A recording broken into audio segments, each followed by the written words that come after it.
following broadcast contains adult humor, language, and topics, along with partial nudity. Actual knowledge is used sparingly. The show is a result of a lost bet and a bad game of rock, paper, scissors. It's the show with Clayton McKee. And now, a man with a face for radio, Clayton McKee. It's the show with Clayton McKee. And now, a man with a face for radio, Clayton McKee. Holy smokes, Bullwinkle. Hi, everybody. Welcome. It is the show. It's Q Talk America and us in Studio C on a Tuesday evening. It's an evening in America. Wherever you're listening, it is afternoon for Tomo. He got here early, real early. It's 2 o'clock in the afternoon for Tomo. Yeah. Hello to Aaron in LA. Tomo. Dr. Ben Carlson is in the chat room. Goodness. Mama Di, my mom is there. Drew as well. I thought I saw another name or two, but I need to scroll down. I can't see all of them. Very busy. No, that's it. We've pretty wrapped it up. Marnie's on her way. And, my gosh, so many things are going on already. Yes, they are. I feel like someone should talk to you. We're so very busy. Yeah. Yes, we will start with busy. if you are here and you're with us at this point, I'll give you a program note. The kids in the chat room have learned, and if you were listening to the bitter end of last week's show, we are going to take a brief hiatus. The next 3 weeks, we will be off. There will be rebroadcasts of previously tolerated shows will be airing, but the chat room is always live. So if you save the link and you can get into the chat room is live 24/7. So if somebody's in there, you guys are certainly welcome to chat amongst yourselves and have some hoopla on your own. And maybe Kat will jump into it and say hi or whatever to remind people. You never, fuck it, doesn't matter. But I'm anyway, very busy. I ain't nobody got time for after that. tonight, our next live show will be September 1st or 2nd, depending on where you are in the timeline of the world. Because I think it's tomorrow somewhere. In New Zealand, okay. I think. Well, no, is it? Oh, pretty sure it's tomorrow afternoon. Is that where it is? Everywhere east of Englandish. Where's GMT? Oh yeah, 5 hours. Oh, that's right. So this is Wednesday afternoon show for Tomo, right? Right. Got it. Yeah. Well, Meow Cow, she just walked in. She's here. If you're watching, all those down under, I believe it's tomorrow afternoon. Down under, Tamara. Yeah. Is that what you're trying to say? Also Asia, the Middle East, potentially Africa. Potentially. Yeah. Well, my geography gets a little sketchy there, so. Oh, it's not as bad as other people that I know. When a friend of mine, and I chastised him online for it, they left to go to Dallas the other day. Okay. And they were driving, and they had passed Tucson. They were halfway between Tucson and the Arizona-New Mexico border, and they, on a video on Facebook, our next stop is Albuquerque. And I'm like, the fuck are you doing? Wrong road. Wrong. Totes wrong. Wrong road. Yeah, they realized later that they were wrong because they never went to Albuquerque. Because they could not make the wrong turn in Albuquerque. No, they actually went they stayed on the I-10, which is exactly what you do. and all the way through El Paso. And then I was reminded that he has really shitty cell service, so there's a chance that his GPS was a little jacked. Or the fact that he's just geographically challenged. I'm not really sure. Both are possible. Yeah, both are completely 100% possible. It's a lot of fun when GPS fucks with you, though. Well, you being a former Uber driver, I'm sure you have had lots of entertainment. And I know Al's had lots of fun with those maps telling him to go down roads that aren't existent. You know, I've never had too much trouble. I haven't had too much trouble. I'm not sure which one's better. This early in the show, we're already having talking issues. I'm not sure which one's better. Anyway, I don't have much trouble in the Phoenix area, but we were recently in San Diego. Yes. And my GPS was convinced that I was 2 streets over at all times. Oh, wow. Yeah. I've never had that. It was the weirdest thing. Yeah, the whole way through San Diego. Now, which service were you using? I'm on Verizon, and I was using Google Maps. Okay, because I have found that Google Maps is better than the iPhone or whatever. Yeah. You and I have different phones. I'm sorry. VZ navigation if I use the other, it's a Verizon's own ridiculousness. Okay. Which I don't like at all. Which is and I think they subject make to you pay for it now. Scrutiny. Yeah, it sucks. I think the Google one is better only because, if I'm not mistaken, Google Maps is updated all the time by the interwebs, and if there's a traffic issue, if there's other things, it constantly will reroute you. And that amazes me when they're like, because you're like, why are you taking me this asshole route? And then you find out. And then my car has an asshole route. This asshole. I can't remember what the little symbol is on my car, but it means accident, that there's an accident here. Oh, sure. Oh. So it looks like a little crash, it's exploding. It's a funky little symbol. It's very fun. Avoid that. Yes. No, I'm always happy though. I feel good. Like my mom has used it a few times, and I'm always thrilled to find out that it because there was a time when you were just fucked, and if the locals weren't willing to help you and nobody knew how to get out, you just didn't know. Luckily in life, somewhere about the age of 10, I learned how to read a map. So I'm actually able to navigate myself in a pinch. Like when Google Maps thinks I'm 2 streets over, I'm able to look at the map and say, okay, this is, and plot my own route. Right. So. I remember as a youngster, one of my grandfathers had it was the grandfather that had the 1973 Ford LTD Country Squire station wagon wrapped in paneling. That's a classy vehicle. But we used to drive down to their cabin on the lake, and in his glove box was like 47 maps. Right. So because there was one for each state. There was Missouri, Kansas, Oklahoma, and Arkansas. And then there were sub maps that were for like cities and towns and stuff. Oh, absolutely. I used to go through those, and then the challenge was the refold. You're never going to get it right. No, you have to refold it the correct way. Yes. But I do love map reading. Like I learned, my dad made me learn how to do that. So if I have a map in front of me, I don't get lost. But when you're driving, you can't also look at a map, unfortunately. Sure. And in California, it's just the way that those roads all go every fucking way, and sometimes you exit to the left and sometimes you exit to the right, and you're on 19 lanes of freeway, and I was like, I gotta be over there in 30 seconds. A good co-pilot is invaluable on a road trip. That is true. So I do and even though it's annoying when you're trying to listen to the radio, do like in 2 miles, right. and in then 500 feet. Then they dummy it down for you. Then you see a picture with a green arrow or a green arrow. Oh, and you're like, I love that they've dummied it down and they know how many lanes there are now. That really actually helps a lot. Because especially when the freeway, when you're driving through California and all of a sudden the 4 freeways go 8 different ways, you're like, what lane am I supposed to be in? Because I don't know. Yeah. But now they've drawn pretty little pictures in the lane for 3 miles. Like you drive over a little sign that says, 5 north, 5 north, 5 north. It was very nice. Well, and then the other thing that again, a co-pilot being essential. Co-pilot's very good. The little trick that you learn. And I'm not sure if everybody here knows that or not, but if you're looking at the road signs where exits are, if you just said that, I'm sorry.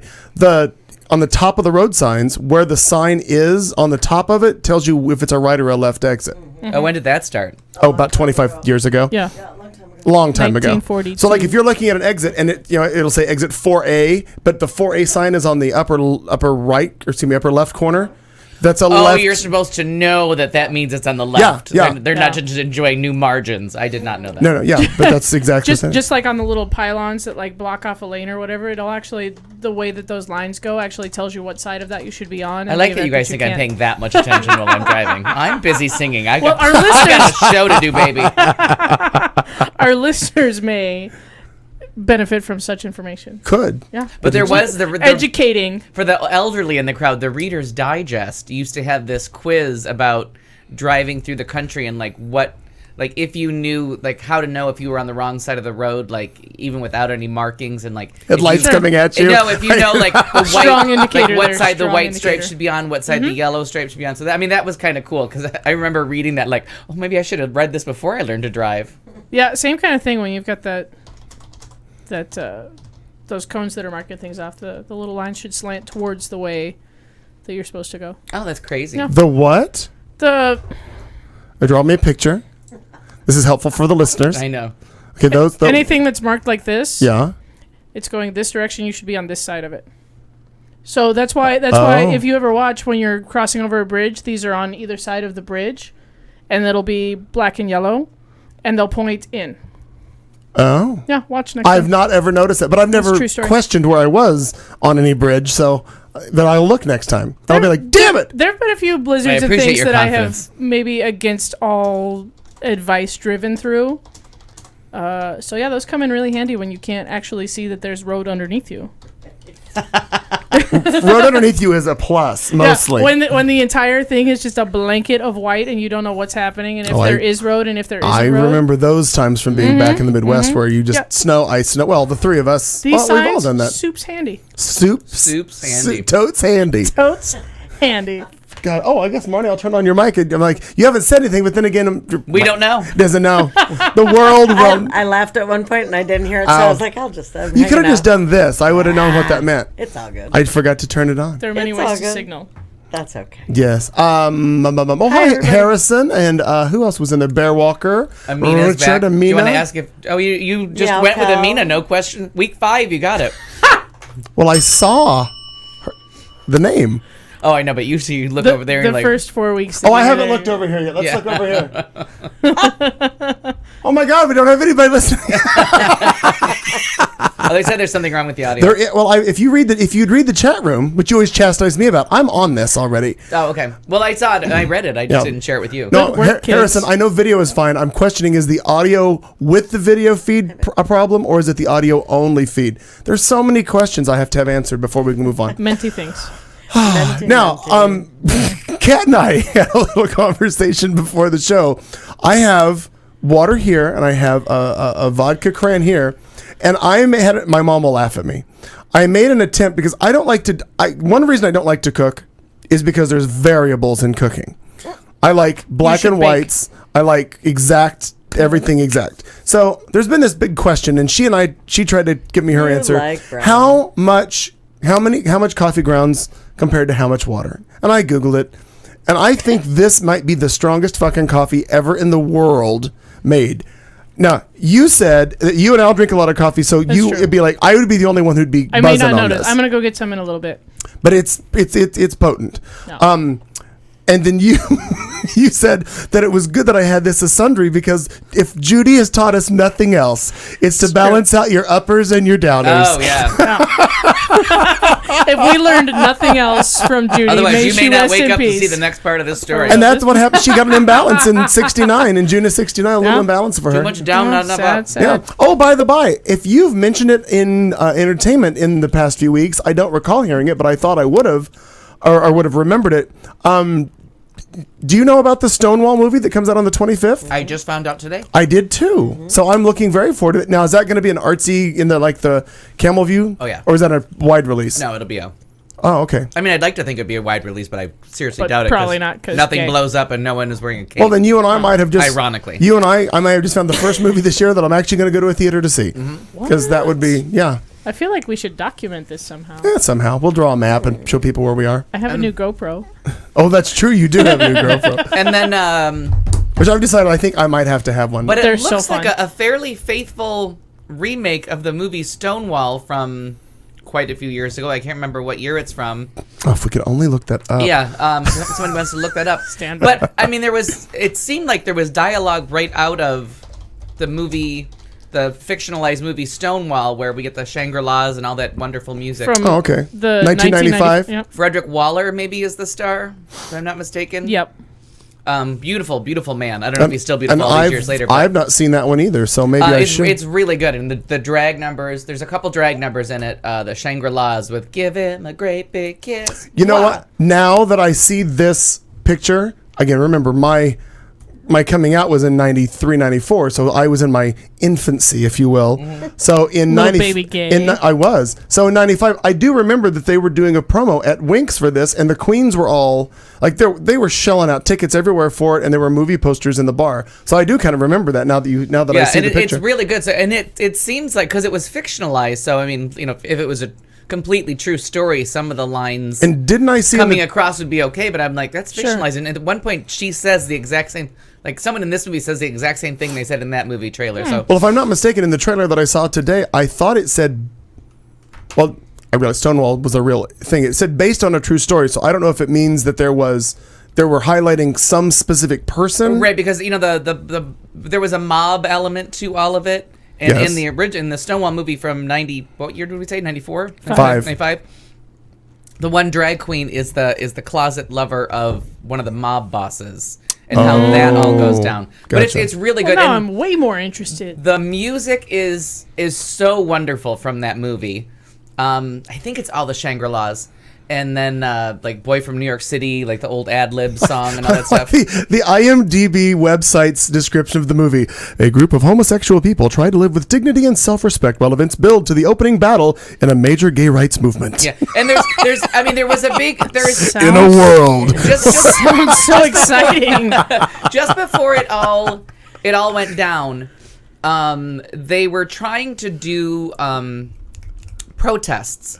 And the guy that's in both movies is trying to do the protest, is trying to tell them, like, dress like boys and girls, like, dress in the right sex, dress professionally. We're going to go picket in front of something, and we're going to hold our signs. And it seems like they keep that up in this movie, too, and how that falls apart. How there was someone like, let's be the respectable people that protest. And part of that trailer does say that. And the trailer has that, but that's a big part of the old movie too. But I mean, the movie from the '90s is so much fun. It's a wonderful, wonderful movie. One of my favorites. I have it on DVD and probably video, and I've had the soundtrack my entire life. Amina, yes, Pride from last year was so much fun and very educational. Pride was the movie about the minors, it was the gay boys in the clubs that were like looking for something to like raise money and give to, which I just love that they wanted something to support, and they supported the steel workers, coal miners, coal miner strike. It's kind of like it falls into if you're into the Billy Elliot or anything anti-Margaret Thatcher from back in the day, but it's in the same timeline as Billy Elliot, just in a different part of I don't think they were Irish. I think they were like England proper, and they offer them money, and then the people like kind of don't want it from poofs, as they call them, right? And then they do a big thing. But then when all the support comes together, when it's time to get gay rights going, the miners union is on board and helps get gay rights passed, and like a lot of different things changed. So it's a wonderful movie about the friendships that came out of there. Scratch my back, I'll scratch yours. But it was very similar to what happened in the States with Coors, when Coors was trying to like bust unions. And gay bars came down and stopped selling it and did that whole... Everyone always thinks that the Coors were anti-gay. They were anti-union. Right. The gays just helped out. So all of a sudden the unions were like, all right, we... like they're... Right, and that's right. part of the Harvey Milk documentary, is one of the guys that they're... that gets interviewed quite a lot through the Times of Harvey Milk is the union guy that's like, I never wanted to know a gay guy before, but he's like, I saw these people organize and strip the bars of Coors in like a day, and he's like... We can't fuck with them. No, and he says he has great admiration for everything. Not today, they were Welsh. Satan. The miners were Welsh. I wanted to say Wales, but I never can tell. Thank you, Amina, for clarification. I'm pretty sure even people that live there sometimes can't tell. Tomo, I cannot see you. I'm sorry. I don't know why you think I can very, see. Very handsome. Oh, Marnie said that. I'm sorry. Nice to see you. I thought he was talking about the video issues we're having. That's Ernie. Got it. Oh, that's Aaron. My bad. Yeah. I just saw that name, Marnie. So much. I'm so confused. So what'd you do this week before this goes completely off the rails? Talk. By the way, I can tell you, I am so much more alert on this crack right here. My God. That's so exciting. I'm going to go get some of that and test it out in a little bit. I myself just had... Is there any half and half? Oh, no. There's just sugar, Splenda, and then that pink stuff, and then you're just on your own. You have milk, though, don't you? Nope. Oh, no milk. Actually, I had a trifle of it, and it smelled suspicious, so I got rid of it. Oh, yeah. That's bright. Smell the box before you eat the lunch. Smart thinking. Done. Good advice. What are you doing, Kat? You know what? We've been real busy. It's the kids go back to school on Monday. I know. I'm very excited. Get all of my free time back. To do absolutely nothing. No, that's exactly right. They're eating into my lay on the couch and eat chips and watch television time. All important things. Very important. Very important. Especially time in Al's in my world. life. We love that you're staying with us, Bear. But the kids go back to school on Monday, so we took some opportunity. We noticed in our calendar that we as a family had a few days together off. Everyone, because between my schedule, which is weird, and Sharon's schedule, which is weird, and the kids have like a bazillion fucking things to do all the time. Busy fucking children. We're very busy. We're very busy people. And so we looked at the calendar and we're like, oh my God, we've got almost 3 days where nobody really has anything. Cool. Let's go to California! So we went to the beach and didn't do a whole lot else. We toured the Midway because my, Scandinavian heritage cannot do an entire day at the beach. So we had to go tour the USS Midway. We went to San Diego, so we went and toured the battleship, or the aircraft carrier. Mm-hmm. It's a fabulous tour. So much fun. Yeah, we had a really great time, and they have it. I love how they have it set up because it's the self-guided audio tour. So you get your little headphones and you get your little dealy pack, and you walk through the exhibits and you punch in the number if you want to hear the thing. And then for kids, what they do is they give them kind of a little test with and it tells them which exhibit number that they have to go find and asks them a question about it. And if they fill the whole thing out, then they get little plastic wings, and there's a whole little ceremony where the guy salutes the kids. It's very cute. Oh, I want to go do that. You know what? A friend of mine just told me, I can't remember, she was just in I can't remember if it was I think it was in DC that she was telling me about like how there was the tour for adults and that the tour for kids kept them busy. Yeah. They were kind of off on their own for a little while, which is a little scary in this day and age. But but the fact that like everyone knew where they were, but they had their own thing, so you could go at your own pace, and the kids had kind of their own tour. So yeah, this one's kind of stacked on top of each other. You end up walking through all of the same exhibits, but to listen to all of the features on the regular tour takes about 3 hours, and they have it kind of condensed, and they skip kind of a lot, and they tell it in a different way on the family tour. So there's like different sets of numbers, and you just punch it into your little dealy thing, and it plays the. And I love those now. I did. Oh yeah, I love it. I did it. I did it at the Louvre where I did the first time through. I did the Da Vinci Code tour, and then I did the I can't remember what it's called, but it's all the things that have been banned, or like the Scandalous tour. I don't know, I can't remember what they called it. Right. But it had almost all of the same paintings. The Scandalous one had way more than the Da Vinci Code tour. But the Da Vinci Code tour would take you through. Like, here's where this happened in the book and the movie. Do you think it's possible to jump out this window? Or like, here's the hallway where they find the body. Do you think and so that one was kind of fun. If you're a nerd like me and read the book like twice in 2 days. Yeah. But I totally did. The Scandalous Shipwreck, where you go through all the wreck of the Medusa and all those things. It's just a really cool tour to see like who objected to what, like what religious group hates this picture, who thinks that these people should be burned at the stake, why this artist was crazy, what the scandal was. And I'm sure there was other audio tours, but I did those two and I was like, this is delightful. Yeah, the Midway's very similar. Like, it gets a lot more in depth and tells you a lot more factual stuff on the adult tour, and on the kids tour it's more like from a first person perspective, like my experience was this, and I was a first mate, and this is where I slept, and this is what I did. So it was very digestible for kids. Yeah. Which is very cool. And now you need to go to Hawaii and do is it the Missouri that sits in? No, it's the Arizona, isn't it? Well, the Arizona's underwater, so you can't tour that one. Yeah. They're kind of dead. Right. But there's a whole thing over. But there's a whole exhibit, they call it like where the war started and where the war ended. Because I think the Missouri is where we signed the treaty with the Japanese, where MacArthur. Yes. Or Eisenhower. I can't remember if it's MacArthur or Eisenhower signed the treaty. I should know. But they sit nose to nose, like where the Arizona is. And then the Missouri comes right up to it, and it's really that's a wonderful. Yeah, I don't remember it. I went on that one as a kid. Like, my family took a family vacation to Hawaii. We went and toured the whole thing, but of course I was like an arrogant, angsty teenager and didn't give a shit about any of that stuff. I was rolling my eyes the whole fucking time, going, ugh. And I was a middle-aged history nerd, so. But yeah, so we did that and had some time on the beach, and San Diego weather is wonderful. We don't ever want to come back. I looked at Sharon at one point, and I was like, do you remember when this was like the dream? This was what we were going to do with our lives. We were just going to say, quit these fucking jobs, and we were going to move to the beach and go work in bars or panhandle or whatever. So. How's that lottery winning working out for you? No, we were going to do it as poor people way back before kids. Oh. Yeah, that was our plan. We were just going to one day just quit our jobs and move to the beach and figure it the fuck out. Got it. Sure didn't go that way. Oh my God. That's funny. Fuck you, Aaron. The upside is I don't have dogs. So apparently Clayton's being made fun of in the chat room. Harrison lived in San Diego for like 20 years, and I so miss her living there. So nice. Well, and we didn't spend nearly enough time. Like, we stayed right by the beach, and so we just really kind of narrowed it down to beach and the one tour, and then we were back home. But we love a road trip, so we're all about it. And you know what? San Diego's it seems so fast because you're so excited to get there. Yeah. And then just 2 days and 70 degrees. Like, San Diego is really the jewel of the Pacific as far as I'm concerned. I've always been a fan. And the weather was nice, and the ocean wasn't too cold, and that's a rare combination because the weather's always nice, but that ocean's a bitch. No, it was absolutely perfect. We couldn't have gotten luckier, and we were talking to people in all the shops and everything that we went into, and it was very funny because it happened to be like the week after the big hurricane that happened all over Gay Pride, so everybody was still talking about it. They're like, "Oh my God, you just missed the biggest storm," and I'm like, "Honey, you don't even know.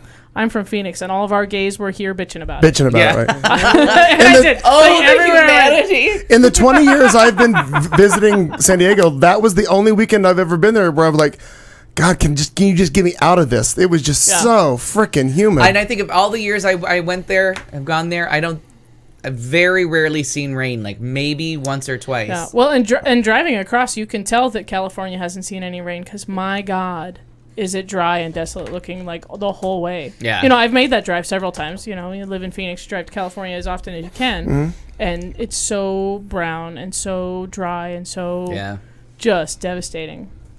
And the Christ child is not helping us this year because the El Niño's, well, it's going to help us.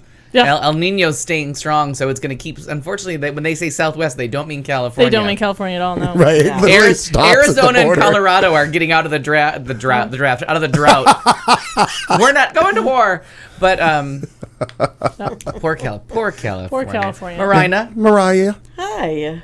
How are you guys doing? Barely well for 24 minutes. Where you've said two things. So far, so good. I was just listening. Yeah. Listening. So I become a teacher's bitch this week, but let me rethink that. Yeah. Kind of always, but more so this week because we're getting her class set up. Erin's class is getting classroom, like new building. Well, because she's new school, new So building, wait. everything, so she's got to start from scratch. So you have to be in. Okay, I don't understand how this works. Volunteers There's to be a involved. No, lot of- doesn't have to do shit. Well, okay, I guess Right. What I'm trying to a lot of stuff. I guess I never thought about it in the past. No. I assumed like with teachers, like does the school not give you whatever the hell you got to set up your classroom? No. Turns out we're dead last in classroom spending to begin with. Yeah. I mean, I've heard about your teachers spending money to buy crayons and supplies and blah blah blah blah She blah. had to buy like bookcases that we had to put together and things like that because there weren't even those. We're going to give you a fuckload of books, but where you put them is a whole other. At least they're given books. And that's a very true story. So it's a brand new school With no place to store. Oh, the storage. Even the teachers that were I there. don't get that. There's at all. no money for it, No, Clayton. there's no money. So they have this new school with all old desks. Like I had to go in there with the channel locks and tighten everything up and scrape gum off the stuff. I mean, it's kind of nasty. There's not enough money Yeah. to educate the children, let alone support the education. Arizona is not spending any money on school. And Ducey, like they elected him. Yeah. They I elected know. him. Isn't that crazy? It's crazy. They're about to approve all kinds of propositions that aren't going to spend any money on school and are going to spend a whole lot of money a whole lot of other places. Like, I guarantee at least 3 out of those 5 props are going to pass. And that was today, right? No, that's the end of August. August 25th. Your early ballot Yeah. should be in your I got my mailbox ballot somewhere. yesterday. Oh! I And am that's back. it. I am back for that. And Erin's right. Old books, like the books that she has in there, they're not new books. These aren't like the Common Core kind of aligned, all that kind of stuff. So it's the whole thing. It's just kind of this weird. Wow. So we've been putting together book and bringing them in. I mean, like sure. carloads. So she had all of her stuff There from isn't last year. Monday. All of her stuff from last year. So the Subaru's been filled twice, and her car at least once, if not twice, and I've been going back and forth, file cabinets, like digging through the pool house. What else do I have to be able And to see, that's get the kind of to stuff her? that I mean they really should be covering. Like, Oh, yeah. you guys should be sending in video of you not a part of the education system, Right. going there and like helping fix desks That's and scraping nuts. shit off the desks. Sure.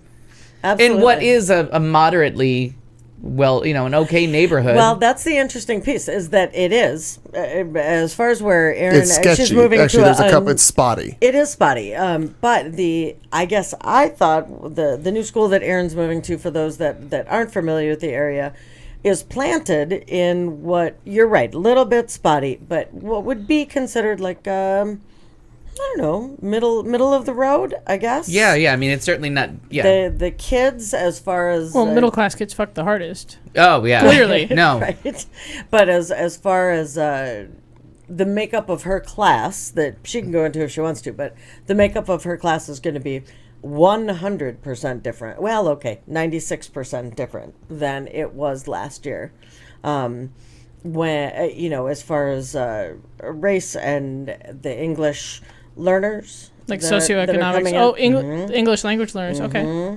Yep. Wow. Yeah, So- because anybody with money now gets out of the public school system. It's unfortunate. Or moves to Or Scottsdale. moves to an area that would have like a prep, more of the prep program, Right. like she was last year, things like Yeah. that. So that part's been, it's been interesting, and so we've been doing that, putting all that together. She got called out at work today. Interesting. There's a gal who's the choir teacher or something, music teacher, and she was in the parking lot yesterday when we were leaving, and Erin said, "This is my partner," and introductions. Apparently, she walked into Erin's school today, and by the way, that's if you look up what Erin has on there, 97% are free and reduced lunch, and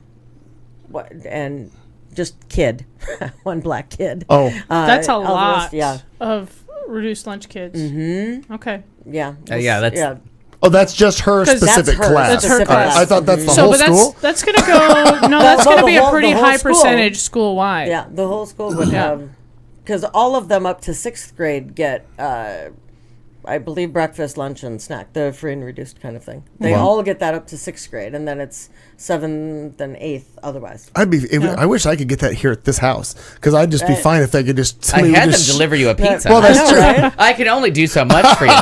Yeah. So this gal walks in, and the whole interesting in and of itself, just kind of meeting new people, going to a new place to Getting work, to and know yeah, that's right. Okay. Getting to know. Back to the perfume counter for her, and she just plops down at a room and says, "Oh, I'm so glad that there's someone else queer here."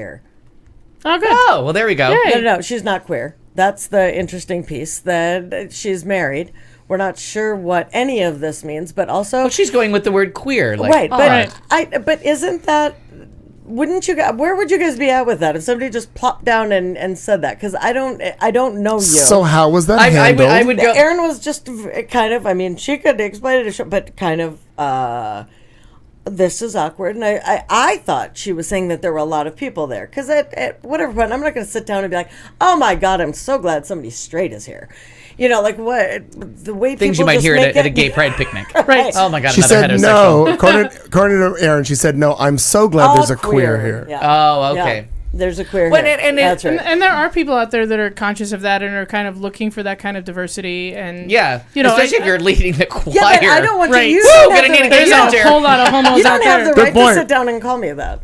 I would not. You know what? That'd be like, oh look. See, and there's a big I'm so fag used here. to like just blanketly speaking for all of queer exactly. kind. You know what I mean? Right. I'm so used Queer to being a The whole kind. Q community. Well, no, That's because it's questioning. questioning. Yeah, no, I don't speak for them. I seriously do. I find myself, for somebody who works and like immerses themselves so deeply into a gay community, I find myself so often like the only gay person for miles. And you know what I mean? Not just in Scottsdale with the Boozy Moms, like kind of lifelong. Like I had a friend who made me a certificate as her first gay friend ever. Yeah, I remember you saying that. Sure did. That happened.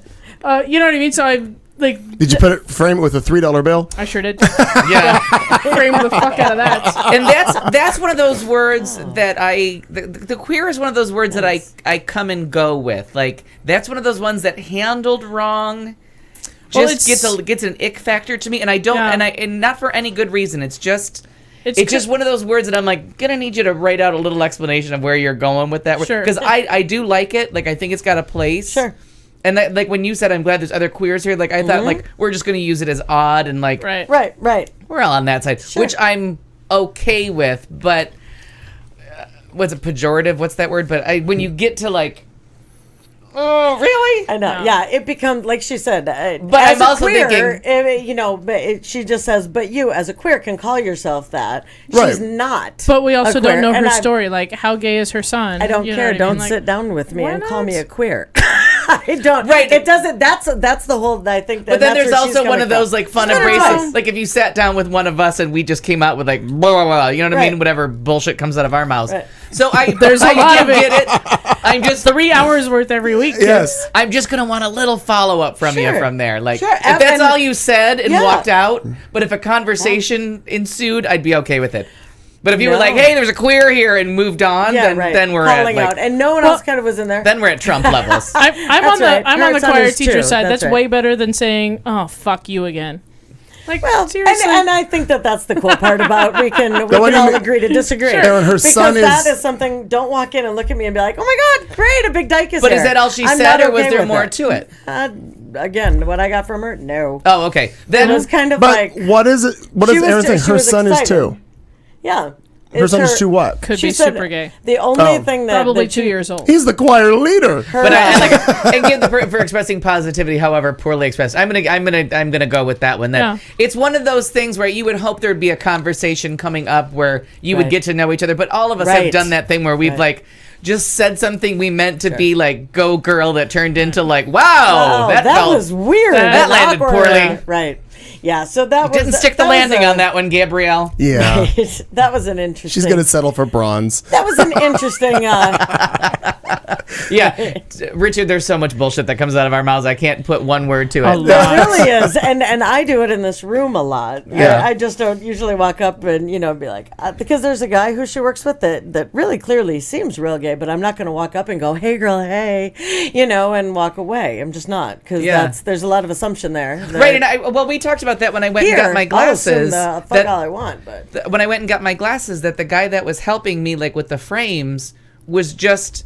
And I was just, just up early morning, not enough coffee in to be, like, aggressively, like, being assaulted with, like, sexual innuendo as I'm trying on glasses. And I'm like, settle the fuck down. Oh. And when it came time to, like, pick up the glasses and have them adjusted to my face, I'm like, can I? And I had sent them an email, like, is there any way me and this guy cannot interact because it's too early in the morning for, hey, girl! Right, what's up? Like, oh my God, at your age, you should be, like, I mean, it wasn't just gay jokes. It was age jokes, too, that I was like... Oh. I'm like, no. He wanted you to have Carrie Donovan glasses from the Old Navy commercial. And I was like, I just woke up. Like, I can't play full tilt gay with you. And I didn't do it to him. I just said... I'm here to see the doctor, read my magazine, did the test, sat there with my dilated eyes, my weird sunglasses, and I was being quiet and respectful. And for someone to, like, that I don't know, and it could be that I knew him. Like, that was the other part where I could have known him from bars and out somewhere. Sure. But there was no, like, introduction of, hi, it's nice to meet you, or, oh, how fun. I remember do I know you? Right. It was just full tilt. Like, I was like, that's a little blurry. Oh, and you want to see those guys with those eyes. And I was like... Well, at least it rhymed. I made it. I'm making him more charming than he was. Okay, I was back for the rhyme. Yeah. And we're back. And I was right back for the rhyme. Yeah. I'm imbuing him with more charm than he clearly had. But it was one of those things where I was like, settle down. Like, I'm just here to be able to read a magazine. Like, stop, like, just... And he wasn't getting my message of, like, we're not in the mood. Like, the royal we are not playing along this morning. And so when I went back, I got another guy who was just as friendly, probably gay, that helped me. And it was just very like, I'm here to try on fucking glasses. Like, let's settle the fuck down. Right. But I did work with, had one of those like surprise coworkers a couple nights ago. And I thought he was a great guy, a hard worker. And in my mind, I thought he was straight because I just assumed he was a heterosexual. And we had a really good night of like hard work.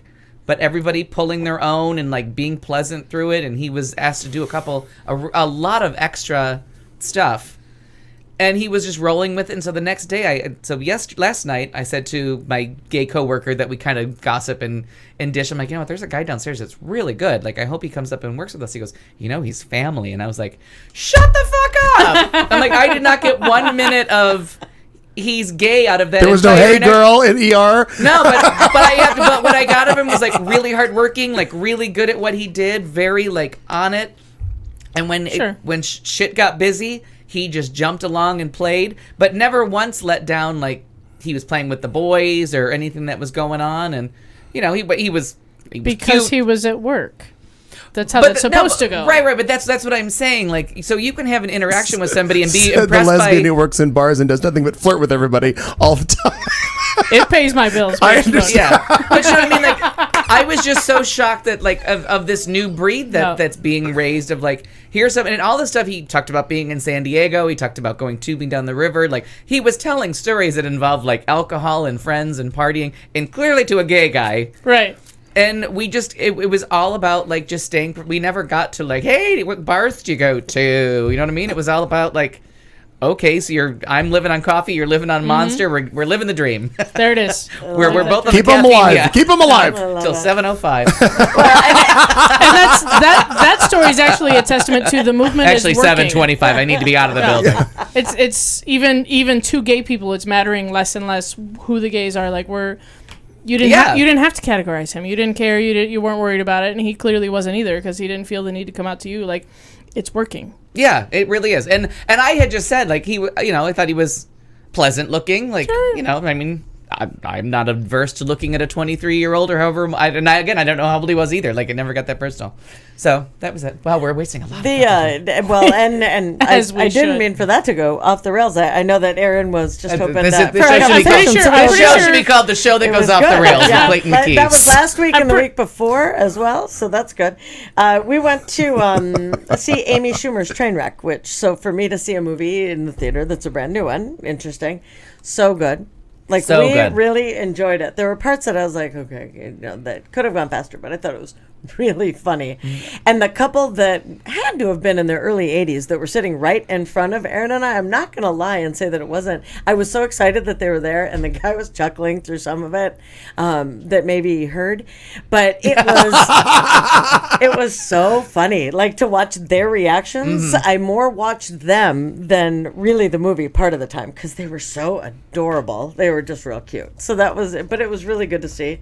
And realizing... And all things Amy Schumer are good this year. Oh, good. Yeah. And except for the shooting at her movie theater. Right. But other than that. Well, and watching her press conference about that was very interesting, based on the fact that that's where finding out about her being Chuck Schumer's niece.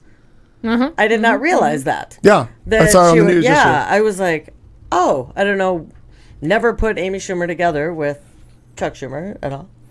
Oh, Democrat in New York? Right. But is it uncle or godfather? I thought it was uncle. I think it's uncle. Uncle, yeah. So it's one of those things that pops up, are they related? It comes up all the time. Yeah, so I had not seen that or even put that together, so that was kind of cool. And lastly, we went to Corduroy, the new restaurant. Really quite good. The whole experience was... I've heard really good things about that. Unfortunately, they're in Durant's parking lot, and every time I go, I'm like, Durant's. Yeah. No, but I park the car, and my body means to walk towards Corduroy, and I tell people I'm going to Corduroy, and then the next thing you know, I wake up, I'm in Durant. So did they take over... Where are they in Durant? Where Schlotsky's down. Oh, they took over Schlotsky's. Yeah. Well, thank God, because nobody went there. And if you come to Phoenix, of course, really you should try to enjoy Corduroy, but go to Durant's. I mean, just because you that's hard. That's a you hard just sell. got to live in the darkness and the red pleather joy. It's a lovely time. Yeah, we stopped in there for a cocktail beforehand. We met Durant's brother is my and his Disneyland. girlfriend. Yeah, or Disney World. Yeah, and then we just Disney went over for dinner, but it was wonderful. Yeah. So if you guys haven't been, try. Nothing but good things. Yeah. And they just started a brunch, which I'm very excited about. That would, I bet. I enjoy the See, now that one they might. I didn't realize they hadn't done one. I didn't pay enough attention. They hadn't had one. I just saw it last week that they were starting and their brunch. they've been pushing towards it. They've been like hinting at it for a couple of weeks. Yeah. So I have a better shot of not waking up in Durant's around brunch time. Not waking up in Durant's. Good work. I do. I'm in a complete blackout because my car's parked. I'm walking in one direction, and the next thing you know, I'm in the darkness that is the joy of Durant's. Oh, we should try it for brunch then. Circa 1955. If you blindfold him and tell him not, and just get him in the building, he won't see the Durant sign. He'll be fine. Yeah, I won't. That's almost what you got to do. Siren call. I'm aiming for brunch. I'm gonna find a date. We're gonna Sunday brunch at Corduroy, I think. I am in town with nothing to do towards the end of this month for brunch-like activities. Sold. I like that. So this week was fun for me. Hang out with y'all last week, and that went a little. Well, not you, but the rest of y'all. That went a little long. Yeah. And turned into the great phone caper. Now, let's did you get that back? It's what? It's right in there, front of you. laying right in front of me. Right next to the other one that he bought. The Nancy Drew Mysteries that cost a little bit of cash came to an end. Right. How? What happened? Well, we were at my house. We went to the Stacy's post show for a couple more cocktails and charming conversation. Lovely night out all by ourselves, enjoying a veranda. My husband's a fun date. And somehow the phone fell out of the pocket, went missing. We went back to my house. We watched fun music videos. We had some delicious wine, nice conversation, charming people. Carlton, your husband, kept smoking. He does. Pocketed my keys because he had to go out to the back veranda. And so he did his thing. And so I guess I did fall asleep for a few minutes, but I didn't think I did. I thought I just went and sat down and was like, oh, the door's not locked. But I think I fell asleep for a few minutes that was missing. Yeah, and my keys weren't there. My phone was... I thought someone had come into the house because I knew that my phone had been with me, and I certainly knew we got into the house. Right. So you can't get in or out of my house without keys. Without keys, sure. So I was very stumped. So I thought someone had gotten into the house, and I was kind of freaked. Was trying to text Clayton, trying to text Jason. Found out that from my computer, Jason does not use Apple. So without my phone in the building, doesn't have an Apple phone. It doesn't have an Apple phone. So without the phone in the building, my other things can't Wi-Fi to it and turn my computer into a message center. Right. So my messages were never getting to him, and I wasn't trying on Facebook.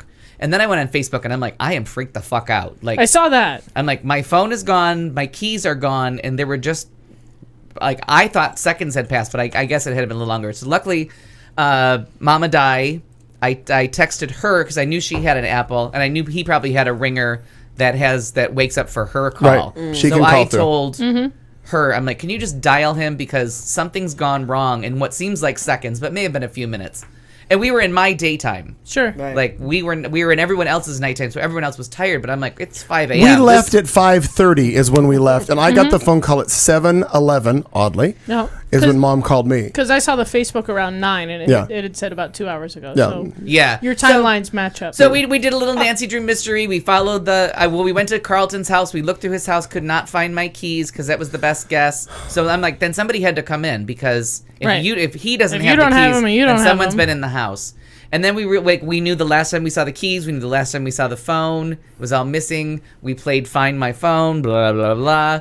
Tracked it down to an office building. In all our glory, we walked through it. You should have seen the three of us at 8:45. Just as pretty as Would a picture. that Yeah. I could have. Yeah. So did that. And I've got his iPad that can track his phone, Right. and I've got it hotspotted from my phone so we have internet. And I walk to the concierge in the building. I'm like, this is going to sound odd. And he's looking at Manny, Mo, and Jack following me. Two bald guys following me going, we all look disheveled. Yeah, the And I'm zombie like, No, never mind. Apocalypse. I'm like, is there any I'm here to residential in this building? And he's, well, no, it's a private office building. I'm like, here's our problem. See this map? The phone was here 6:15 this morning. He goes, well, there was an odd-looking homeless man outside that looked suspicious. I'm like, we're going to go outside and We're walk gonna go around. with that, yeah. So Yeah. here we are, the three of us, hear no evil, see no evil, find no evil. And we're walking around the building looking for this phone in the bushes and trash cans. Oh my God. And then I'm like, look, let's go. First of all, we need to confirm where Cookie is. Is Cookie home? No, we didn't go look. Right, and at first I thought maybe because Cookie and I have the same phone, the same case, he was outside smoking with Carlton. Like, he was the logical choice of, like, maybe he's just wandering around with homeless people on the light rail with 2 phones and a set of keys he's never seen before. Like you do. Like you do. I mean, it's Wednesday morning at this point. So we What else are you going to do? And Harrison is in the chat room pointing out, like, I'm on a different clock than the rest of the world unless you work nights. Yeah, Like, yeah, there's if that. I'm up at 9 a.m. because I just woke up, it's a bitch time of day. If I'm Yeah. up at 9 a.m. because I'm going to bed, I'm at hey girl levels because I'm about to go to bed. Yeah. So I decide, I'm like, look, let's go verify is Cookie home. Cookie was home. Let's go back to Carlton's house and really look this time for keys. Where did we find them? On the shelf above the toilet, because when Carlton got home, He had to pee. keys, drunk, gonna go to bed, found the keys. Once we found the keys, magic happened. Happier, We right. did, Then we don't care. Then I knew that no one had been in my house. Right, then nobody's been in the house, and I'm just drunk and lost my somewhere phone. between my corner So- and my house, the phone had fallen out of my pocket or out of my purse. Like, Right. Sure. easy enough to do, not a big Happens. deal. It's So, fun. so this is Wednesday morning, right? So we get through Wednesday. At 10 o'clock Thursday morning, he calls me, oh my God, my phone has been pinged at downtown on Madison, blah, blah, blah. You want to go for a ride? I'm like, sure. So we drive down around what I did not know was the St. Vincent de Paul homeless Literally shelter. the zombie wow. apocalypse. Oh, this my time, God. This time it's of personal. year? Yeah, this time it's personal. So we get there and he's like, we're going to the Apple store. So we, Because I was like, even if someone, and now I sit here with it in front of me, even if someone has it, I don't want to touch it I don't want it again. back, right. So I'm like, we're just done because we're not going to find it. People are literally milling about through open lots. Yeah. And like, and then Yeah. we Right. then we see like the herd going through. We'll use all Walking Dead terms. The herd is walking through right where it pinged at, and I'm like, what's on sale in there? And then we realize it's the food bank at, Yeah. at whatever it St. was, 10 Vincent de o'clock. Paul. St. Vincent de Oh. Paul. So I'm like, you know what? Free phone for them. Good on them. So Yeah. we go through the whole thing of like Apple and Verizon and how do I get a phone without spending $9 billion? Because it's a lot. We came up with a happy compromise, got an okay phone, 24-hour deal, 24-hour shipping, not even like less than, I think it was like, no, the next morning. You had it the next it morning. was there by like 8:30 in the morning. Yeah. Everything good, get it all going. Tim's helping me from California with the, getting it all set up. Phone works good. There's one feature that I missed that it's back. And just as I'm about to say erase and fuck it, it pings again that it's awake. somewhere a couple blocks west. And I'm like, and not even going back down to the apocalypse. Don't even want to see the herd. Don't want to see the herd this morning. So I do it, get it all. It takes all day to get set up, clean the house, get everything ready because Tim's coming and I need the house to not look like, the homeless that the herd made it through there. Right, the apocalypse was here. So get through that. And then this one calls me. So everybody, I'm going to bed. Tim's already in bed. And then finally I'm like, I didn't even know my phone was on because I think there's something wrong with the ringer on this phone because sometimes it rings and sometimes it doesn't. So I get up and he's like, someone just said they had your phone. And then the next message said, and I have it in my hand with a screenshot. I'm like, shut the fuck up. What the fuck up? Who had the phone? I am sitting here minding my own business at 1 a.m. Sunday night, Monday morning. I get a text on my phone that says, and I'll quote it. Hello, I just bought an iPhone on the street and it has a message saying this iPhone has been lost. Please call me so I can figure out how to get this back to you. So I text thinking, we're not at 1 a.m. going to go rendezvous with somebody. Sure. Blah, blah, blah, down blah. in that beautiful part of town. Right. So I'm like, where are you? And they're like, well, we're at 3rd Avenue. I'm walking with my boyfriend. We're at 3rd Avenue and Medlock. We're right here in Central Phoenix. Where are you? And I'm like, are you in a public area? And they're like, yes. I'm like, okay. Okay, meet me at 7th Avenue and Camelback on the southwest corner. So I rode my happy ass on my bike over. 2 people walk across the street holding the phone. They're like, are we texting you? And I'm like, yeah. And they're like, here. And I'm like, oh. So I turn it on and sure as shit, it's his phone. And they're like, we just felt it was the moral and the correct thing to do. We bought it for $50 and I didn't. I'm like, let me tell you something. You don't buy a phone. First of all, did you not turn it on before you bought it? Right. She goes, well, it looked like a brand new phone. We thought that was a good deal. And it does. If you Seemed legit, right? Oh, and it does. It looks Hashtag I legit. take great care of my things, except for I don't know where they are. The odd thing was, details. For me, details. I just don't remember things like passcodes. So I remembered his passcode. I turned it on. I'm like, well, there's all these apps and all this shit. Yada yada yada. This is Al's phone. Look Yeah, out. they'd taken the SIM card, was gone with it. But anyway, handed the phone. So I texted him back and I'm like, oh, by the way, got your phone in my hand. He's like, no, you don't. So I literally took a screenshot of the screen of that phone where it has my phone number. Oh. Yeah, magical. He's like, I can't believe you got it. And there it is laying right here on the table. Good Samaritan. That was nice. And they were like, we just knew that it was the right thing to return it to its rightful owner. And I'm like, well, Al will be glad that you did it. Thank you. And I sent him multiple texts back saying that was so nice of you to do. Yeah. Because literally at the time, rare. I That's thought they were very going to hold rare. it hostage. And I'm like, I got $3 cash on me at the moment. I'm like, Right. They're like, we don't want money at all. We don't want anything. Oh, All they wanted was the directions to Stacy's. I'm like, that way, go that way to the light. It's over there. And keep your phone in your pocket. And I know if you, if you're watching on the screen and you look, it really does look like a brand new phone. Oh, it does. The brand new iPhone 5. It's shocking how much it looks newer than the new phone. Right. Yeah. I was admiring it, in fact. So it was that was a very interesting thing. And when I text him, like, you're not going to believe this, but I've got it. And when I send him the picture, he's That's just like, the craziest well, if fucking it says story. it's been lost or whatever, call me. What can they do with it? Well, we did. He had locked it and put it in lost mode, and then we, from his computer, we had put my phone number to pop up on the screen. But these people that bought it, would they have been able to do anything with this? No. phone? And then eventually you Of course can. you're gonna Well, you can jailbreak it and Right. But I don't think these people were that tech. Yeah. They weren't There, you can find a hacker and pay some with money, but Okay. it was erased. None of my personal. As soon as he powered it up, it so erased. I powered it up because I'm like, well, I just went to Chuck's, to Charlie's there. I put it into the Wi-Fi network, and immediately it went into lock, erase, and came up as a new phone. Got it. But my phone number still comes up on the screen if you power it up right now. Yeah, because it still says. there's no SIM card in it, so it doesn't know what it is. Like Right. Anyway, but that was an interesting mess too to cap the weekend up for phone fun. Yes. But the only thing that I did of note, I mean, just there's other bullshit going on of note, and this is a local thing. So for those of you who aren't listening locally, it won't matter much. One of the oldest gay bars in the Valley of the Sun, otherwise known as Phoenix, their final night was Sunday night. And Apollo's is now in the history books of a closed bar. So we were there to finish it all out. And thank God they're done because there was no air in that building. Oh, yeah. It was miserable in that building because it was You get a bunch of people, the people sweat? in a building.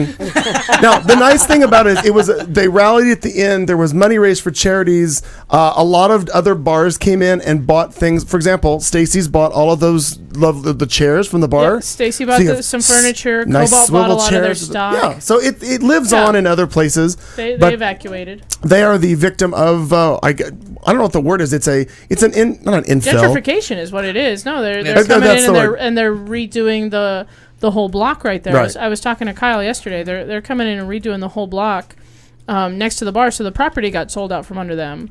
Yeah, gentrification, good thing or bad thing, hard to say. Good or bad. And so from what I understand, they're going to put like a whole strip of restaurants in there, and then they're going to use Apollo's as a little like take your little vibrating coaster thinger and go have a drink over there. Oh. And then walk to your appointed restaurant and go play Frogger across 7th Street.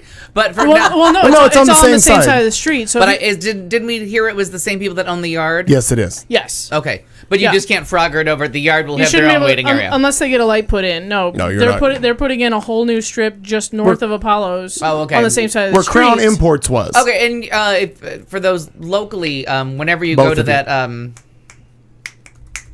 Pizzeria Bianco, OK Pizza with a 3-hour wait, so it's no longer OK Pizza. Because nobody cares, right? But there's that lovely wine bar where you go and get absolutely sauced, no pun intended, waiting for your pizza. And that to me is the best part of Pizzeria Bianco, because I'm from New York. Like, nice. You don't wait 3 hours for fucking pizza. Like, no, you walk in and say, "Hey, can I have a slice?" and they fucking hand it to you. Right. But then again, I used to like to go to the South Mountain version of Los Dos Molinos, where why am I waiting 3 hours for a burrito? Well, first, the burrito's really good, and second, you're going to sit on our patio, drink our margaritas, and be so trash you don't know what you're eating when you're done.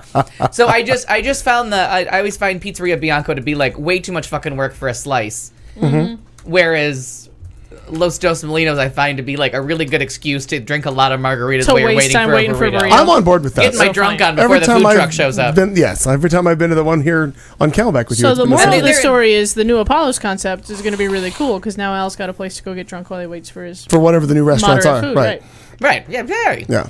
I was very making a document changing. I don't know. Apollo's is where I used to spend Christmas night. The first few years that I was in town and I didn't go home for Christmas, my friend Renee and I would haul our happy asses, as we used to say, slap on some makeup and go sit at Apollo's at the bar and enjoy the local gentry, and just absolutely it was one of my favorite places in the 80s. And then friends bought it in the early aughts, and all of a sudden they bought it in 93. Ron and Lee. Oh, they owned it since 93? Mm-hmm. Oh, excuse me. My bad. 03. 2003. Yeah. 2003. I'm so sorry. What? No, because they bought it the year before Winks closed, and I always get confused. Yeah, it's 03. Yeah. So, bought it in 03, and then all of a sudden, after many years, I knew where Apollo's was again, and like karaoke's and all kinds of fun stuff. And we had a couple of, because we were both, the bar that I worked at and that bar were great friends. And we did our Christmas parties. Parts of our Christmas parties, our employee parties, were at their bar and terrorizing their drag artisans. That's true. Like you do. So, I mean, it's sad, but I think we're kind of, and maybe we'll talk about this later, but I think we're losing our need for gay ghettos, which is something that keeps coming up in gentrification.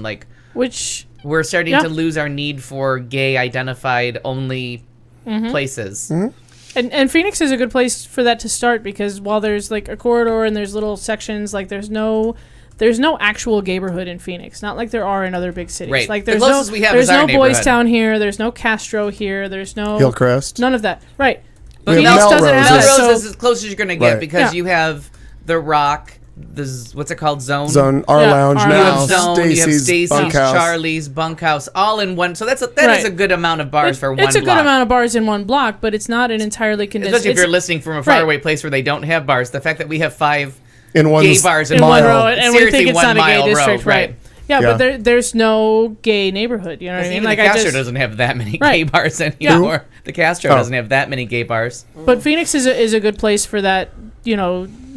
Lack of need for gay ghetto to start. Right. Because we already don't have that that concentration. Yeah. We're already spread out from here to. And when we to organize Jesus. gay trips, I guess we're just gonna do thoughtful vulgarity now. When we organize these gay outings from work and team buildings and everything, it includes a mix of gay and straight, and it always has. And not because like I'm there, we have to go to a gay bar, but there's girls that are like, oh my god, can we stop at this bar? My friends and I love to go to it. And I'm like, sure, I guess that's fine. Can we go to this bar because they serve better wine than the gay bar does? Like, I don't want to go drink shitty wine at a gay bar. I don't want to go drink barefoot wine. Yeah. That's good Right. Exactly. Want a halfway decent glass of wine? God damn it. Justin Vineyards. There you go. Well, we've shot that first hour to hell, so I think we're gonna move on, and we're gonna go into another. Fuck that first hour. Hey, we got through it. We only got 2 hours to go, and then we're on vacay for a little while. I think we're just gonna go. Marn, are you ready to roll with this or no? I am. Okay, then let's do it. We're gonna go into our headline section. It goes a little bit like this. Headlines coming at you. Oh, the poor computer that does the video is having so many problems, but we'll get through it. Here we go on a Tuesday night. Oh, cops are a tough crowd to play for. Bye-bye book. Drug dealers are asked to turn snitch. He's an ass. The hazards of online pizza ordering. If you can't grab it, you can't whack it. No fingerprints, no problem. We're broke.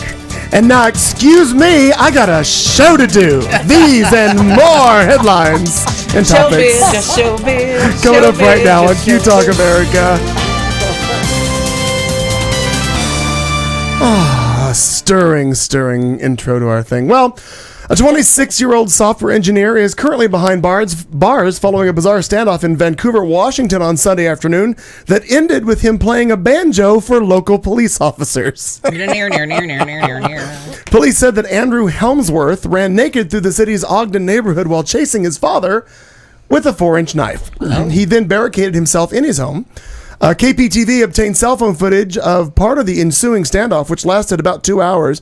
At one point, Helmsworth put on some shorts and emerged from the home with his banjo, and then began playing for a captive audience of Vancouver police, SWAT officers, hostage negotiators, and one canine unit. Sadly, there would be no encore for him as Helmsworth turned to re-enter his house. Witnesses said that officers then shot him with a non-lethal round, and then a rubber bullet. Bounced off of him. In the video, Helmsworth can be heard screaming as police take him into custody. He faces charges for allegedly assaulting a family member, according to the police, who said no one was injured in the incident. The suspect appeared in Clark County Superior Court on Monday wearing a suicide prevention vest and a grin.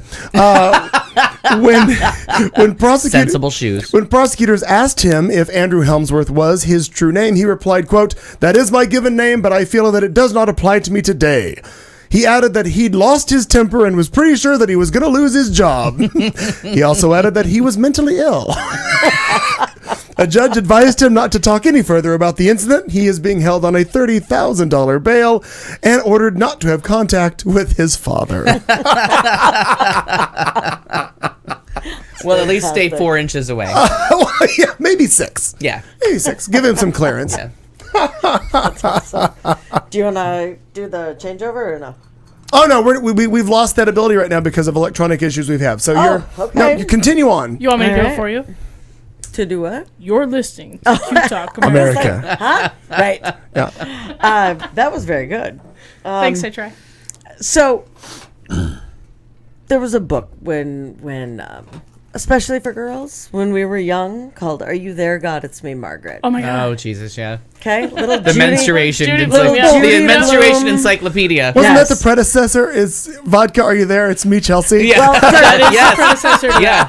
For me, it was That's the sequel. predecessor This time to- it's personal. Yeah, Blubber was the next one that came up from Judy Blume for me as I just kept growing. And that really was the name of one of her books. Anyway, Is that the origin of I must increase my must bust? increase my bust. Uh-huh. Exactly. So, a man threw away his wife's treasured Judy Blume book. Where is It he was- buried? Do we know? Right? Any witnesses?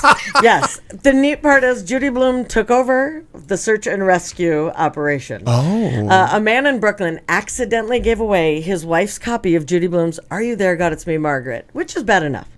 But the book also had special significance because it was a gift from her mom. Do you even want to know where I wrote that? And She wanted to use one of the pages to clean up a messy day. Not okay. Not okay. The husband posted a flyer around his neighborhood trying to appeal to anyone reading Good Samaritans who might know the book's whereabouts. It says, I accidentally gave this book away on Saturday, July 25th in a box on the corner of Green and Franklin Streets in Greenpoint. I'm reading this in case anyone out there who's listening can't find it. Oh, okay. The book is extremely important to my wife. It was a keepsake from her mother and is irreplaceable. On the inside cover is a note that reads Christmas 1991. If you happen to pick up this book, could you please get in touch with me or please call or text, and he leaves his phone number. It also has a map of where the treasure is hidden. Yeah, exactly. Yeah, please get it back. Plays a big role in Goonies. So now this flyer is going viral, and he, wondering if the guy's getting a lot of prank calls saying, I must increase my bust. It did get the attention of Judy Blume herself, who can't go back in time and stop the husband from making a mistake he can never take back, but she did offer to send a signed copy of the book to the wife. She said on Twitter, oh no, that's tragic. We'll send signed copy. Not the same, I know. Let's hope it saves the marriage. Not sure I can find that cover, but we'll try. And then she says, trying to make contact with husband who gave away wife's copy of Margaret. Needs snail mail address and wife's name. This is her tweets. The husband, who boldly identified himself on the internet even after what he had done, was thankful. He says, I'm a terrible husband. Thank you from the bottom of my heart. Marriage saved.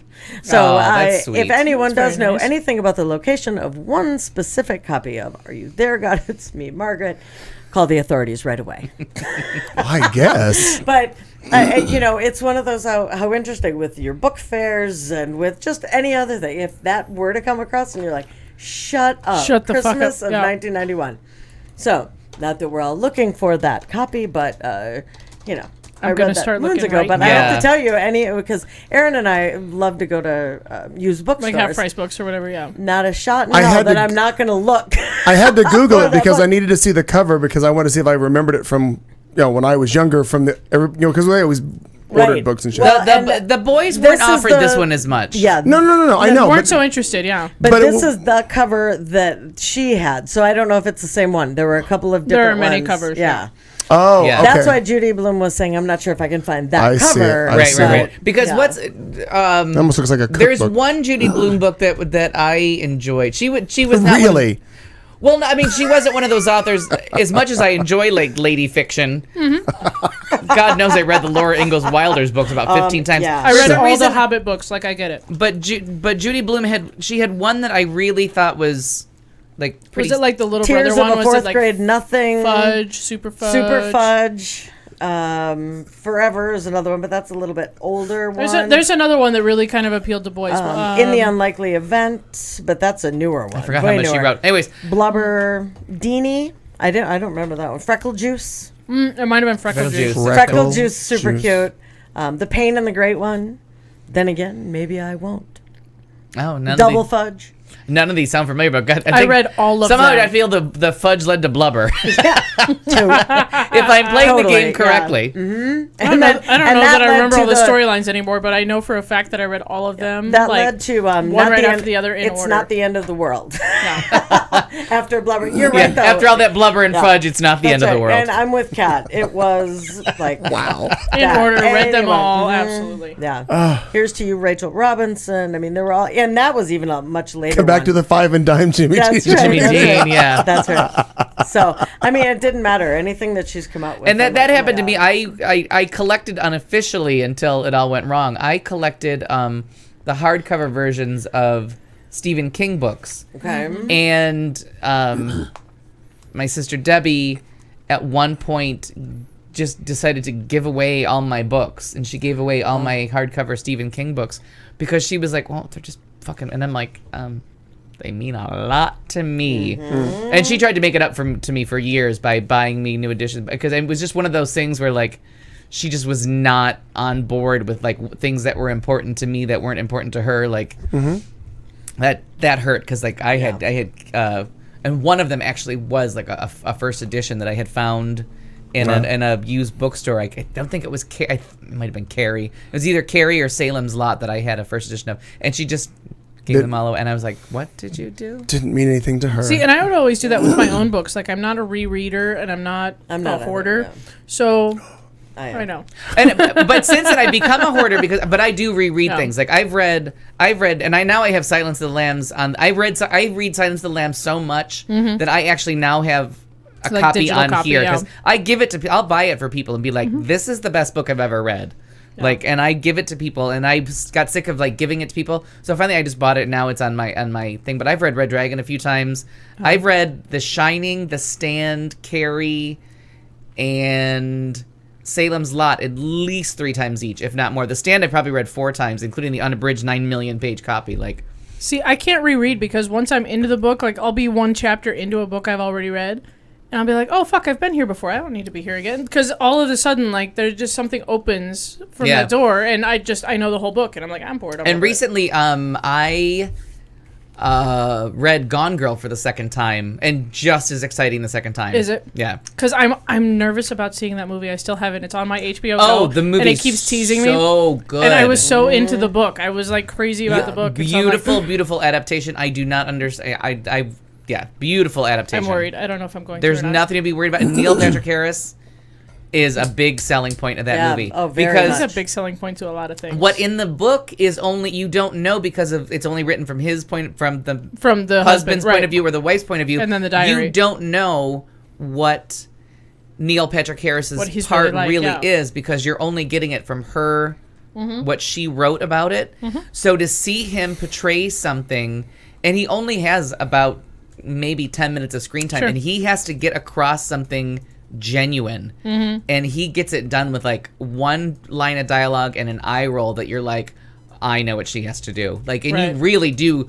It's one of those quick pieces where you need like good screenwriting and you need a really good actor to get across in a second. In Silence of the Lambs, when you kidnap a senator's daughter, the clock starts ticking. Yep. And that's one of those brilliant pieces of story writing and screenplay where like it's a senator's daughter, it's a national case, the clock is ticking. You have 36 hours to get. And all of a sudden, I love that in a book when someone's like, now we're going to give you something that makes the clock start ticking. And in that book. And then that's when you just like, you clench your butt up, cheeks and you're ready to go.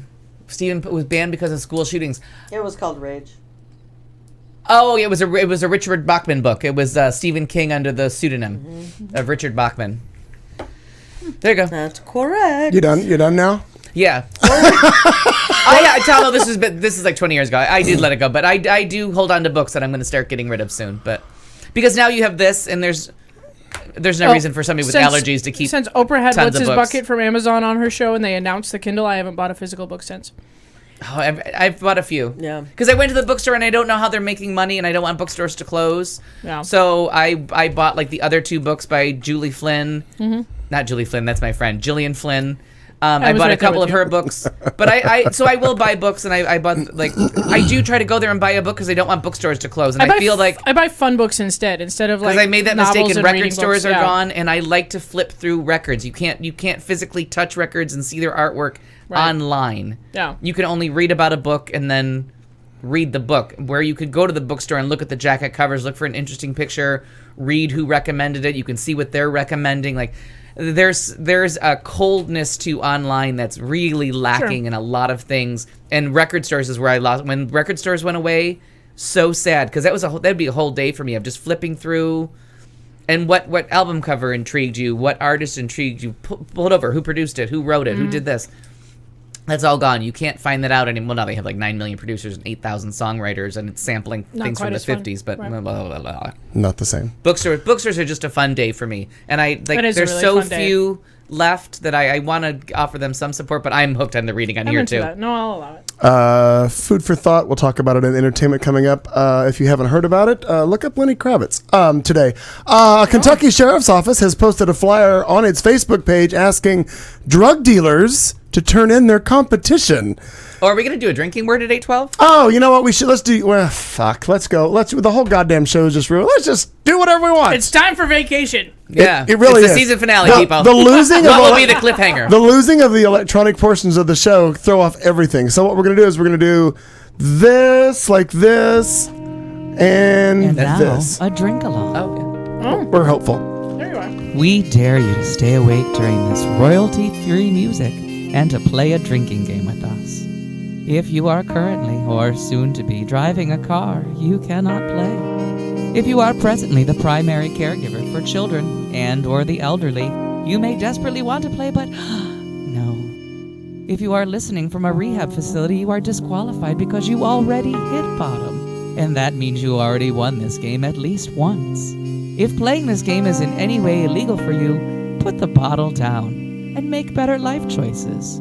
There is no good in your goodbye, and there is no lifeguard on duty, so you will be swimming at your own risk. Tell your lawyer to take the fucking day off. You can't sue us. We warned you. Good luck. well, our drinking word is in honor of Lenny Kravitz. Penisgate. Hashtag. Hashtag Penisgate. I feel like, can you use that in a sentence? Lenny Kravitz's penis was showing. Penisgate. Hashtag. When you wear nothing under the leather pants and the leather pants give out, what do you got? Exposed Kravitz. Yep. All right. Show us what's in your Kravitz. Let's just go with hashtag anything, but try to use Penisgate. Penis. All right. I'm going to write that Legit. down. Clayton's writing it down for me. I want to make sure I dot the I. All right, let's go back to my story. CBS affiliate WKYT reports that Franklin County Sheriff's Office posted the flyer Monday afternoon, and it features an image of a marijuana leaf, and it says, "Is your drug dealing competition costing you money? We offer free service to help you eliminate that competition." Franklin County Sheriff Pat Melton says that the post is funny, but the Sheriff's Department is not joking around about it. At the bottom of the letter, people are asked to fill out information about the drug dealer that they are reporting, including the dealer's name, vehicle, and location. "We've got our community engaged," he told WKYT. "People are looking at it, they're talking about it. And you know, if we can get one good tip, get another drug dealer off the streets, that's better." Melton says that he got the idea from the McIntosh County Sheriff's Office in Georgia. As of Tuesday morning, that would be this morning to us, the post had over 400 online shares already. But what a bitch. You just like, okay, he's selling crack and I am, bust him. What kind of fucktard is I mean, crack dealers, do what you got to do. Get rid of, right. Leave my pot dealer alone. Who's going to turn the pot? Nobody's going to turn the pot dealers in. No. Speaking of the pot dealers, Nobody's turning those guys in. the guy that did First of all, you have to get off the couch. locally, and again, I'm sorry for all of the local stuff. Well, whatever. The local guy that decapitated his wife and Oh my mutilated God, the dogs that guy. because he was trying to get the evil out of her. Yeah. What I did not like about the story was when it was reported on the local affiliates. It was reported that he was high on marijuana and whatever the fuck else. Yeah. Right. The pot had nothing to do with The what mental illness. the had mental quite a illness bit to do and with whatever it. salt or meth, bath or salts, right. whatever that Spices, whatever he spices did, or something, which I don't and if you understand. didn't see the mugshot of the gentleman, wow, he looks like a One-eyed Willie because he carved out his eye. He cut his own eye out, right? And he cut off part of his arm. Part of his arm, yeah. Really, but I just like really. And you I get- don't have a pot dealer, so And if marijuana please did apply. none of that. No, if Just apply at the show anything, with me. pot would have been like, yeah, you maybe you should take a nap, honey. Maybe that would be what he would have said.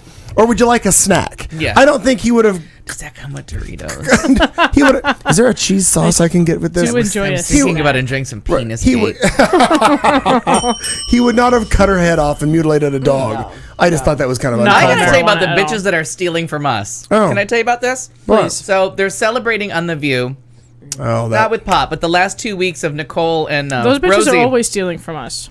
I mean, it was blatant. So first they sit around eating now and drinking mommy juice, What as the Nicole fuck? calls it. So the last 2 weeks to say goodbye, they're eating and drinking. But you know what they got the other day to say, bitches got a point? They got a bell on the table. No. Shut the fuck They're up. lis- they- on. Now, not only did they spend like a good solid year doing a story a day, like on the Wednesday after we did Right. our show, Would always when be a story from our show. Our show, they just added the bell. No. And I'm like, Oh, oh no. no, people. You can't have 5 drunk women sitting Well, no. around talking. We They- need How to many write of a you are strongly there? worded letter. Nicole, if you're listening, I follow you on Twitter. Just Send me a little Just tweet. admit it. Let's get together. But when they came up with the little shitty bell, Unsolicited hookups from Kat Carlson. Just for my future ex-wife, Nicole Wallace. but speaking of someone's fine. bell, I want to ring. That what is her name with the purple hair? If I were a bell, I'd Oh, be we're talking. ringing. Fucking Oh, Raven. no. Wait, Yeah, Mia. Raven. Still talking about Or Raven. the guest. What's her name? likey. Oh wait, or the guest that was on today that shit in her nest. Oh, Kelly Osbourne. Kelly Kelly Osbourne Osbourne? inadvertently Oh, Kelly. Yeah. open mouth insert foot. Now, I sort of I- like But then I admitted kind to of it. get But that. then Sort of like her a admitted lot. to the whole oh thing. no, it just said I fucked up. wholeheartedly fucked up. Yeah. And you know what? I started off not enjoying the Kelly Osbourne many years ago, and then she remade. Oh, I enjoy her. She had a one song record career, music Right. career, where she remade Fade to Grey from Visage just differently. Like they were hoping that no one from the '80s was like well enough to remember Fade to Grey. 'cause was that's Or sober listening. but Right. so if you find Kelly Osbourne's one song, and I can't remember what it was called, but it was really good, and it was just an openly stolen Fade to Grey. She really dressed down, or whatever that phrase really is that I never get right, the skinny bitch on Fashion Police for what she said Okay. about the dreadlocks. Yeah. So I really do believe that this is just karma paying her back, because she was cruel and was. vicious to Rihansic One skinny word. bitch. Is that the one word? One word, yeah, that's it. Find that song and then listen to Visage's Fade to Grey. Same fucking song. So she really did, and as Barbara Seville said today, she just jumped on a dying corpse and Yeah. kicked a little bit with the skinny bitch. But this really was her payback for being so, after all... To Juliana Rancic. Yeah, being so awful to Juliana Rancic and just kicking her a little further under a bus about dreadlocks and pot. Like, Right. that wasn't Right. even an offensive Right. joke. But boy, has she paid the price. Yeah. I haven't watched today's episode yet. But when they rang the bell last week, and the girl from Paper Towns, this young girl that's on Paper Towns, her own little penis gate, she went on Good Morning Sacramento, for lack of knowing what it was really called. Sure. And she was completely bored and completely being a bitch and not enjoying the questions, not playing along. And Raven Simone was like, well, it's just old school versus new school. Like, maybe she's just tired. And Whoopi Goldberg was like, bitch, you want people to go see your movies, Right. and on the way down in New your school career, is rude. you're going to need Good Morning Sacramento to revive you. You play nice with those reporters.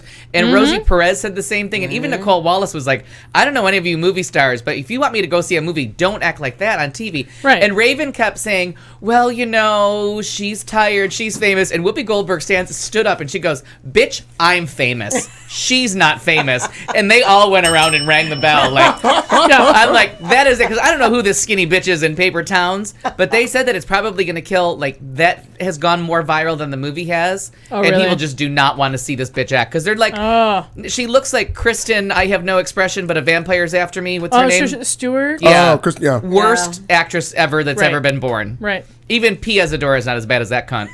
Wow. Wow. Penis gate. Are Penis you? gate. Yeah. I'm like, wait, I just heard my word. I gotta do that. I like it. But it's just so funny to like watch all these things. But someone finally said like, is it Knocked Up? Where's the movie with the Kristen Heigl person and Ryan Seacrest is in it? And Ryan Seacrest, yeah. It's Knocked Up. Someone's treating Ryan Seacrest like shit, and he's like, "Listen, I'm more famous than you are. I'm doing you a favor interviewing you. Like, pay the fuck attention." Yeah. And I'm like, that It's was Knocked Up. like, I was surprised he did that but it was so true. Like, Ryan Seacrest is way more famous than these fuckers he's interviewing. Oh, yeah. You have Sure. one hit song. I've been on TV for years. Right. Right. And I own most of everything. So, Right. Oh Yeah. my god. yeah, Dick Clark is in my pocket. So, Mommy, they call it mommy water. Is it mommy water or mommy juice? But I mean, come on, they even stole, well, I think Nicole Wallace came out of that in her own drunken stupor. We all kind of come to the same conclusion, but purse wine. Purse wine. I That's forgot we right. actually do use the word wine. No, fuck yeah, she's we're hiding not. that it's wine. We're not. We're not. We're just on hiding morning the television. actual physical wine, not that it is wine. That's right. That's right. Who's hiding the wine? Wait, what happened? In your you're hiding the wine in your purse. Oh, in the purse, sure. Yeah. Right. No, when that's you're right. when you're out in public. Yeah. Not when we're broadcasting live for the world to see. Completely. And one of my is because it's the season finale. One of my favorite people on Season earth. finale. Hashtag Right. the season finale. Season finale for the season 3. This time it's personal. We're walking around. Electric What's the Boogaloo. thing in Phoenix of Public Friday? First Friday. First Friday. Friday. We're walking around Public Friday. Public Friday. We're walking around First Friday one day, and it was On a nervous Tuesday? Nancy, and some friends, and we're walking around, and that's where I first found purse wine because this girl had this big giant purse, and I'm like, my God, did what do you she? need that big fucking purse for? And she's like, She opens it up, and it was all the box wines that are quite delicious from Target. Target has a nice selection of box wines, purse wines, box thing. I saw your friend the Wilk was drinking Use your some words, canned Al. wine. Use your words. Delightful. Yeah. So she's walking down, then she gets out plastic cups, the stemless glassware. Mm-hmm. She gets out plastic ones, and she's pouring the boxes of wine, and we're walking around First Friday, like, openly drinking on the street. Sure. And she goes, I'm a lawyer. I'll get you off. Enjoy the wine. I remember you telling this story before. It was one of my favorite. I think her name is Kelly. She's a good friend of Whiskers, Nervous Nancy, and it was just the best line ever. I'm a lawyer. I'll get you off. Drink the wine. I'm like, what if you're in jail? I love it. I'm gonna start saying that to people though. Kristen Stewart could be. She could be gay, straight, or whatever. She's still she's like dating. Yeah, she's, one face, she's one emotion. With a girl now. Every time I see her, I want to like poke her or prod her with a cattle prod and see if she can come up with one more facial expression. Poker or prodder, pick one. Doesn't matter. Penis gate. So we've heard about... Exactly. I haven't heard that again. I'm not really interested in her life. Just her name bores me. Good work. All right, Nero, we approve. Nero wins. Next caller. I'm sorry, Nero wins this week. I'm sure that we've all heard about Cecil the Lion. Mm-hmm. I have a whole soapbox thing on this. Wait, are we doing this now? No. Everybody gets around 15 minutes on Cecil the Lion. I have something a little bit different. We can do that in my segment if you want. And I appreciate the 6 degrees of fucking separation, because I don't know if anyone... I put a thing on my Facebook page. And are we friends on Facebook? Sure, yeah. Okay, sure as shit. All of a sudden, the first thing, and all I could think was, because the dentist was from Minnesota, Bloomington, Minnesota. You know the guy. And all I could think was, do I know him, but who knows him that I know? And it's going to be someone. Not that fucking fast. My aunt puts on there, he happens to be my dentist. Mm-hmm, of course he is. Oh, well, he's not anymore. You'll be a dentist. Fuck you, and get out of there now. Get out of my mouth. I mean, please. An eye tooth for an eye tooth is what I'm seeing at that point, and I'm saying no, run like hell. Anyway, so this is a different spin on it. Tony the Tiger shoots dentist while on a holiday in Minnesota. Cute. Well played. Well played, Tony. Popular serial mascot Tony the Tiger relaxed on holiday this week by shooting a dentist in the face with a crossbow. The face of the nation's favorite Frosted Flakes stalked the dentist by driving up really close to him in a Jeep on Bloomington High Street before releasing a crossbow bolt into his eye from just 10 feet away. Posing with his prize or bloodied corpse, if you want to be a massive hippie about it, Tony said, if I had to describe that shot in one word, I'd say it was great. Sorry. Stupid. Contractual obligation. I'm going to give it. I'm going to give it that one. Where was I? Oh, yes. It's been a great day. Hunting really is a lost art. Sitting in a Jeep, drinking beer, and shooting unaware, unarmed beings is the mark of a true sportsman. Please, don't be under any illusions. I hunt dentists because I care about them. They would stop making dentists if we didn't continue to hunt them. That's definitely how it works. And if you disagree, then you're probably a communist. I can't wait to put this beautiful human head on my wall.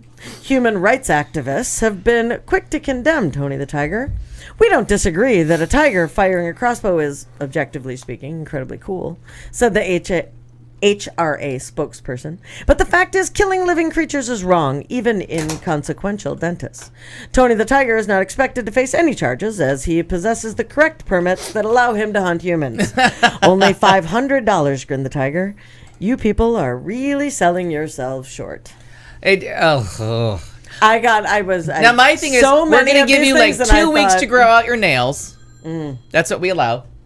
Phone. Which one? Oh, Oregon is calling. Hello. We're going to take the call on the air. Hello. The caller is not responding. Ding, ding, ding, ding, ding.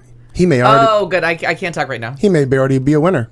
Yeah, no, security promotions. Well, unless you're not... I was just making sure it was my security company. Are you happy with your long-distance service? Yeah. You get like 2 weeks, Does 3 your phone weeks ring maybe. Too much? Would you like to eliminate that? Yes, get off my phone. 2-3 weeks, grow their nails out, and then you want it to be a sport. We're going to send you into the preserve with the hippos and the lions, and you guys go mano a mano. Absolutely. And you come back and tell me about the sport you just enjoyed. Yeah, exactly. You know what I mean? They use what they have, you use what you have. Richard is asking why a crossbow, and that is what the dentist used first, and then they had to stalk the dying animal from 40 hours later because the dumbass couldn't shoot the broadside of a barn or lion, as it were. He just injured the lion, and then for 40 hours they had to track him in order to then shoot him. So that's why the crossbow, Richard, in the story. While I was out of the studio, while you were going through that story, did anybody else see it? And I believe it was 5 different airlines banded together to stop actually transporting these trophy animals. Interesting. They're like, last I heard was 3. I thought, I may be mistaken. Last I heard was 3. I thought it was Delta, 5 of them. American. I have a and keep in mind I was just trying to do something satirical based on the fact that we're going to be all over that later too. Are we going to do that later? Yeah, we'll do that later. Yeah. Got it. But anyway, I just thought that was a and put ivory on your list too. Yes. If you buy something ivory, just get out of my house. Really go to hell. But unless it's antique and somebody else owned it first, then probably go ahead. But I just if I'm inheriting a Steinway or something that has beautiful ivory keys, we're gonna leave those. Yeah. Right. I'm not gonna retrofit those. We're gonna go ahead and keep the penis gate. We're gonna keep the penis gate. Leave it to Beaver Ivory. I felt that I was coming down a little bit, so I topped up my Java. How'd that go? Well, I don't know yet. It's delightful, by the way. Is it? Do you think really? No, it's good. You think so? No. All right. Well, I don't know. Oh, and for a penny and for a pound, I say. Be back. Atta girl. You gonna get some coffee? Get you some coffee. Oh, enjoy. Oh, would you like a coffee cup? Because I don't know what I left up in that. Not a lot. I cleaned out a lot of shit. You might need a cunt mug. Yeah, you might need a mug from in here. We'll wait to see what Al decides to do. Oh, I could go to the kitchen cam. Oh, he found one according to kitchen this. Cam. Let's go to the kitchen cam, see what he's doing. Oh, he's in there. He's pouring coffee. Did we talk on air about how you made the coffee? Oh, I did it. Okay. Yeah, you did. I can't remember if we did that on air. Well, I don't remember either. Well, if Martin... You did. If Marty remembers, then it was on air. Yeah, it was totally on air. Yeah, who knows? Yeah. It was on there. You went onto the internet. I went with a lady like Demitas. Atta girl. Oh, and I don't remember where I got that. It has my name on it. I don't remember where the hell I got that mug. Well, as timely as tonight's show with Al, who ordered pizza on, I don't know, was it online you ordered it, or do you call somebody? No, I ordered online. Well, what happens when you order pizza without having to deal with real life human beings? Apparently, you order all the toppings that they have to offer.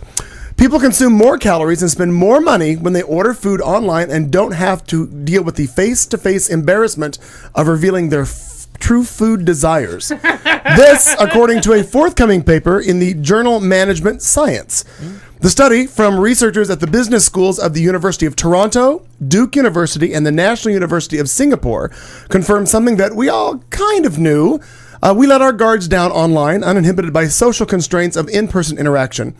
Sometimes that's a good thing. For example, many of us turn to anonymous forums for support on issues that we can't discuss with family or friends. Mm-hmm. It's why the online porn business has essentially obliterated all other forms of porn. Mm-hmm. When it comes to pizza... Why did screens get bigger? Porn. Right, exactly. And as soon as you could see it on the phone's got bigger again. Yeah. Are we there for that conversation? Oh, yeah, we've done that several times on this show. Oh, yeah.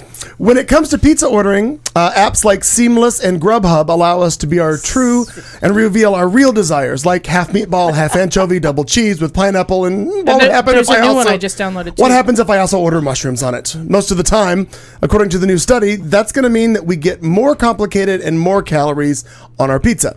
When we think we're free from social judgments, we'll order whatever the fuck we want, basically. Ryan McDevitt, an economics professor at Duke's Fuqua Graduate School of Business, who came up with the idea for the study after talking to a childhood friend who owns a pizza chain in North Carolina. They went back and researched all of his orders from 2007 to 2011. And that was about 160,000 different orders from 56,000 different households. Obviously, this is all anonymous because they have to protect the privacy of the pizza eaters. There's no HIPAA for pizza. No, fuck that. Yeah. The researchers were able to compare orders made online. The researchers were able to compare orders made online and over the phone from the same households and found that online orders came with 14% more special instructions, combining or dividing toppings, and had 3.5% more calories than phone orders did. I think that's interesting. The one thing, like if you go to pizza websites, like especially Pizza Hut, you can like paint a picture of that shit. You can Pictionary that you can sends even them, and they bring it back to you made correctly. Like, do you want whole sauce, half pizza, half this, half that? Yeah. And they make it way easier. If you were talking on the phone, the person on the phone's like bored out of their mind and Seriously. doesn't want to be there. Like, half what? Yeah. And incidentally, if you have a cool pizza shop and you write in the special instructions, like they'll draw shit on your pizza box for you. Oh. They'll write little messages. I get that on the Domino's thing. We send a special message to the kitchen. Yeah. Yeah, I've done that several times. You can be like, will you please draw a picture of the state of Vermont? And they'll do their best. Yeah. But like here in town, because like it's easier for me in a pinch because I have the Pizza Hut website and app, and I can just order a pizza really fast, and they have my credit card information. Bang. But Pizza Heaven has. And Z Pizza have delicious pizza, but that takes me on the phone ordering stuff and telling them, and I have to tell them what their special is. Like, I have to tell them about the large pizza and salad special that they have. Advertise like, somewhere. Oh, yeah, that's right. We do that. Yeah. So it's kind of frustrating. So sometimes when you have the little local bakery that's doing like wonderful things with pizza, you have to kind of be like, all right, remember that special that you guys do every Tuesday? It's Tuesday. It's Tuesday. Yeah. But online, they're like, hit this button. And then mine was like, I had a coupon. But they're like, no, you can't use your coupon because you're already using this deal that we have. That's like ridiculous cheap for 4 of us to have dinner and dessert. And there's dessert out there too, by the way. There's a cookie pizza thingy. I thought we were saving that for hour 3. Sure, but which is just I don't know what the hell the story was about, but that's right. Away. Oh, pizza.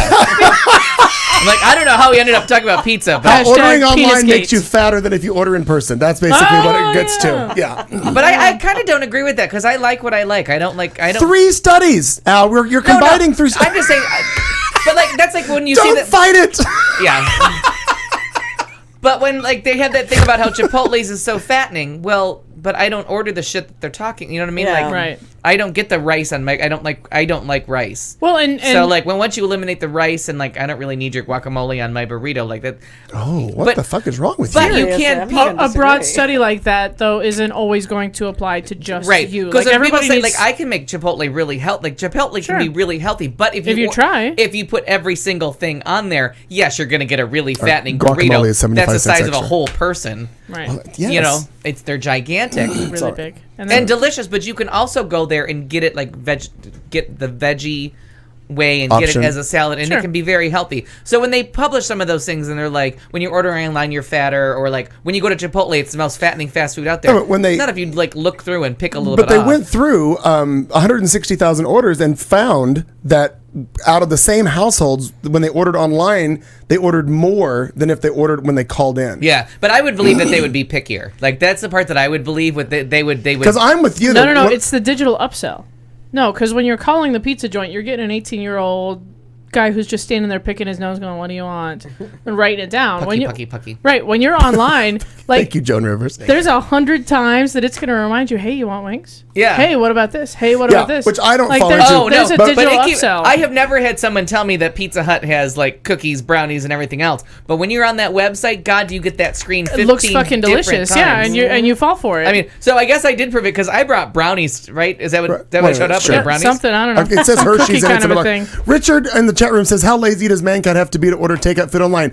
You just have to be alive, for God's sakes. That's the Richard, most. it's wonderfully convenient. And then In fact, I just downloaded a new app I'm very excited to try. It's called DoorDash, very similar to Grubhub, but seems to have nicer restaurants. Well, Seems and to be then the Uber of food on the delivery. Domino's website, you can watch like the little thing tells you like it's been gone from the oven. You know, Katie's making your fucking food, and it goes in the oven, and then Joaquin Roberto's just put it in the box. Right, Roberto's going to put it in a car and drive it to you. You can watch all of that. But I agree with what you say. When I do the Domino's thing, you build it and it shows you the pizza. You're like, oh, that's beautiful. Let's add pineapple because that makes it pretty. And that one with spinach on it out there looks like the picture I made. And then Richard, the other thing I do is because I have to bring my dinner to work almost every night because our cafeteria is really called the Attempted Murder Cafe. Right. So I order my takeout food online, get the order in, take my shower, go to the restaurant, pick it up so it's ready because I'm on my way to work. So mine is about I have to get to Get the shit restaurant, done. pick up food, and be to work on time while getting up 10 minutes before I'm supposed to be there. So there's your answer, Richard. There's part of that. Right. Ryer, my dear. Yes. Go. All righty. Is it really your name? Yeah, it is. Because you answered to it, so I thought, well, Fucking coffee. Sometimes. I've had a cup and a half of this, and I've only had an inch of this vodka. It's perfect. Well, by the way. sometimes You realize, you want to know how many, pardon me, I feel like Alfred You're just fine. that's a 12, I made a May I just? I made a full 12 cup Penis-gate. pot, right? Yeah, this is Al worthy I coffee. used 24 tablespoons to make 12. Does that seem like right to you? I don't know. You wouldn't let me use a tablespoon when I was here last. Well, that's what it said online. That feels about triple. But I'm in. It said 24. I would use 6 cup thing, little cup This things. is I the would put perfect 6 cup in. of Al coffee. This is what Al coffee Hey, should always if taste it gets like. me from A to B, I don't really care because I can see Z from It where I am. actually got- Faster. When I prep Penis bark- gate. I'm gonna tell you later. Go. Okay, go, Marty. Do it. Good. Closer than the letters A and B are. I'll quote the Carpenters for you. We've only just begun. Every now and then, a Miller Lite can do you good. In my mouth. Oh, It can do you some I good. didn't realize that. If you want to live as long as Agnes Fenton, you're going to have to make some lifestyle changes, namely adding Miller Lite to your diet. Okay. I can't do it. If you already drink Miller Lite on a daily basis, maybe the first time someone's ever told you that you're on the right track. The Englewood, New Jersey woman turned 110 years old last Saturday. And is that really winning? Maybe. Don't judge. I mean, You what don't kind of know. shape is she in? Let's Yeah. Well, She's still really drinking beer. check her. well, not just that, but she Have sounds you- like a kick. She's still. Oh, I mean, God love her. Oh, and black don't crack either. Look at No, her. Hey, wait, she's got more I'm hair not than I saying- Which do. one is she? The right or the left picture? She's the one on wait a doing minute. Give me good. a second. Fair question. Seriously. Fair question. 110. They're both dark. Hey. Hey. One's light. I like it. Oh. Yeah, but one's light. Very nicely What is done. lettering? I'm Penis sorry. Gate, and I appreciated that. Penis gate, and I like it. That's right. The, Pizza, she is wine, and a coffee. super centenarian and reflected on the art of aging gracefully. After all, she's basically a lifestyle guru. She drinks Well-deserved. 3 beers a day and a whiskey for over 70 years. So she doesn't been fucking doing know what that. she's talking By the way, about. Wait. Barely on knows her- who you are. Where's on her Where's her doctor's scotch? recommendation? Right, wow. The prescription is 1 bourbon, Right, 1 right, right. scotch, and 1 beer. Where's her Her doctor scotch? said, "Hey Agnes, Hey, Agnes. hey Agnes." And it's like her 5th doctor because the You fourth must- performed They all died. died, right? Right. Well, actually, she's 110. Hey Agnes, Yeah. you must drink 3 Miller High. Sorry, I read out there. You must drink 3 Miller High Lives a day. Oh. My goodness. Now, is it Miller Light or Miller High Now, Life? You this changed says your Miller story. High Life. I'm not changing my story. The bitches don't know Because how Miller to write. High Life might be a higher quality beer. Well, it's Actually, high. I'm gonna say no. Isn't But High Life the champagne of sadly, beers? Here's the bitch of it all. Here's the bitch of here's the bitch. of getting old. The bitch here's of the life. bitch of getting old. These fucking people that come in to take care of you that think that they can boss your happy ass around, and I have no time. I the have bitch no of time. living. I'm a caregiver myself. Bitch of living. I look at it and Just the I say, bitch. fuck the you. bitch. We come in there, we're there to take care of you. We're getting paid to take care of you. Fuck right off. You keep doing what I've been doing because something's working. Because somebody's And I'm telling her, oh, you happy. should clean it up and drink water. Sadly, her caregivers have recently discouraged her from drinking alcohol. What's she going to do, As die she young no- and needlessly? Right, exactly. As she no longer Shave years eats off your as life. much food as she used to. Well, she's getting all her yeast that she needs. Though, well, that's just it. It's like what? Anyway, Vagina wheat, gate. barley, Not okay. hops, malt. Yeah, it's Right. all your It's it's all- all your basic food groups. I'm not listening to you at all. Vagina is none of the food groups. No. Really? I tried. Oh, okay. No. We've You been need working other at it for a food. long time. They say no. She just admitted to trying vagina. There's your Ladies and cliffhanger. gentlemen, Marnie had sex. we just won. We just found out. Someday. Someday. When Maybe, I'm awfully low. Maybe. When I'm down below. Oh, no. Oh, someday my prince will come. She's in a Because he's a wheel. little drunk right now, so it's not going to be today. Someday though. Someday. He's going to come. He's got whiskey dick. Oh, coffee and wine. You're fighting an uphill battle. Apparently. Uphill battle. Here's to the rest of it. Okay, Tonight is kind of special. it's Lowenbrow. Oh, correct. My bad. I'm crossing. When Let it be asked Lowenbrow. whether her caregivers would let her drink some Johnny Walker for her 110th birthday party, Fenton's simple answer: they better. Yeah. Because she's gonna kick their ass. Well, there's your otherwise. scotch, honey. Johnny Walker scotch. right. Yeah, that's true. She's not even listening anymore. No, nobody really is. So that's fine. Nobody But anyway, is. I thought that was fantastic. 110 years old. Fuck you. See, did you You hear are that? Now not. that you're back? She wanted Johnny Walker. She got her scotch. Atta girl. Yeah. So she meant a scotch whiskey. Yeah. All right. I'll allow it. So she needs a bourbon. Okay. That's the prescription. I'm thinking a little Kentucky bourbon get you a long fucking way. I think that it could. I think that or Tennessee bourbon in the case of this guy over here. I think that would make me hurl. Tennessee whiskey. Jack Daniels. Jack Daniels. Oh, I don't drink Jack. Oh, that's I know. right. I was like, look at He's a Canadian whiskey kind of a guy. Below and brow. You know, Here's to good friends. finally got this down to an art. Tonight is kind of special. Let it be low and brow. Let it be low and brow. I can't even think that low. Penis gate. Penis Low gate. and brow. To Agnes, by the way. 110 years old. Up yours, Agnes. To God Agnes. damn it. Get her done, Get bitch. her. And My God. fuck those caregivers. At this point, fuck those Let's just say that. Fuck those caregivers. Fuck those caregivers. If They're Agnes a piece wants of a shit. I don't care if Agnes wants to What roll is a Give it joint. to her in her. What I'll was it? read that shit if she needs it. What was the commercial? Not tonight, Bertha. Yeah, Yeah. that's right. Not was it you that was part of that? Him. It was that the was the Probably it was what I- Katie. Maybe I it was drink, Katie. you know. It was the thing about how my grandma used to say that if you leave a window open at night, No, it's the you're hospice. It's the That's No, hospice. no, care. right. It's the Commercial. hospice one. Not tonight. Not tonight, Bertha. But we are. Berta. I don't think I was here for that. But we Berta. made it Berta. Berta. Berta. Not tonight, Berta. Bertha. So she closes her window. I'm sorry, at 110, if you decide today's the day I'm going to try heroin, Agnes, here's your needle. Here's your needle. And Here's some the thread. belt. Wait, I have. Get you some, get you You some, want to for smoke sure. what? Would you like to Okay, watch I'm gonna the Ray heat movie? This shit up. Fuck you. Yeah. Free You base. go right ahead. You finally want to see Xanadu? We're going to let you gonna do let it. You want to do it on roller skates? It can Is happen. Gene Kelly alive Yes. in this Yeah. version? Yeah. Oh, I mean, for real. we have gone off the rails. I'm going to wrap up our headline section with There this. were rails? There were What? fun. Penis gate. on There are our, rails around Agnes's bed. I bet. on our well, sure, she fucking didn't roll out. caregivers. Left Final story and headlines, and we're going to go to Al and entertainment, or really what's just the rest of Al's show. That's- A Florida man, here we go, Florida. Hey! A Florida man suspected of stealing a Mercedes-Benz chewed off the tips of his fingers to avoid being fingerprinted. Kenzo Roberts, 20 years old, was arrested Thursday after deputies for the Lee County Sheriff's Office spotted a 2015 Mercedes that had been reported stolen. Well, investigators quickly discovered Roberts was using a fake ID and was carrying a concealed firearm, 3 fraudulent credit cards, according to the department's Facebook page. Roberts placed in the back of a patrol car, and while he was waiting, disturbing surveillance video shows that he didn't want to get fingered, for the crime. So he started chewing off the ends of his own fingers. There is a camera in the car that just shows records video of people that have been arrested in the cars. The tape shows Roberts gnawing at his fingertips, swallowing the flesh, and rubbing his hands against a cage in the back of the patrol car. Spoiler alert to all of you wondering, it did not work. When officers scanned Roberts' fingerprints, they discovered that he had 2 felony warrants linked to an aggravated arrest with a deadly weapon charge, which was in Broward County, according to the Palm Beach Post.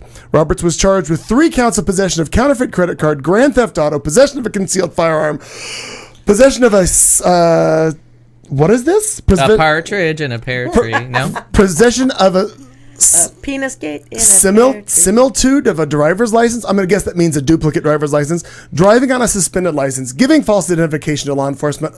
All of this, according to the Orlando Sentinel. A busy girl. Officers said Roberts is in the country illegally as well.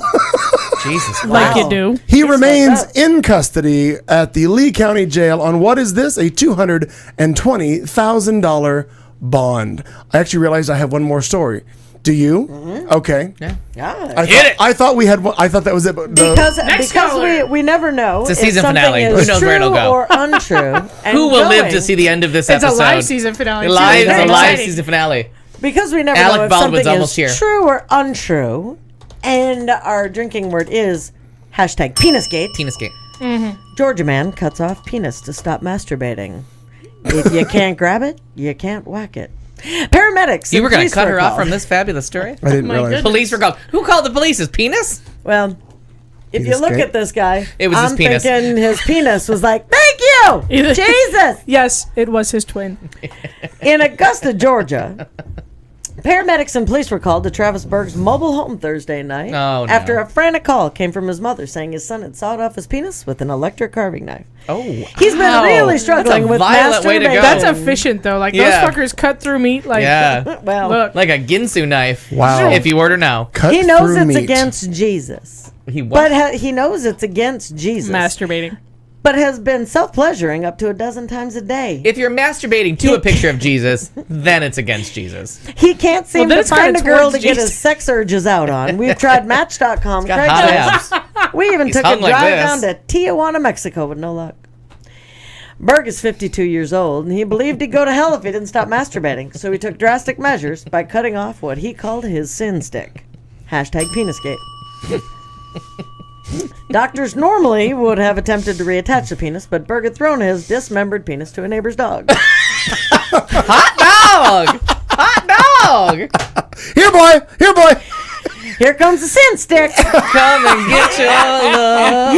Come and get your love. Come and get your love. I had told him that maybe we could have somebody build a metal glove with razor sharp spikes on the palm and fingers that could have been permanently padlocked. Just put some icy hot on your hand. That'll stop that train. Well, anyway. Okay, first judge says no, doesn't work. Frappy the anti-masturbation dolphin. Do you remember Frappy? Yes. Oh, Frappy the anti-member. Yes. Oh, remember the don't touch yourself tent where you locked your kids up like this, so all they could do was jack off friends at a distance. Twofers. He's the lovable mascot. The video shot of all of us doing that was fantastic. He's the lovable mascot from Stop Masturbation Now.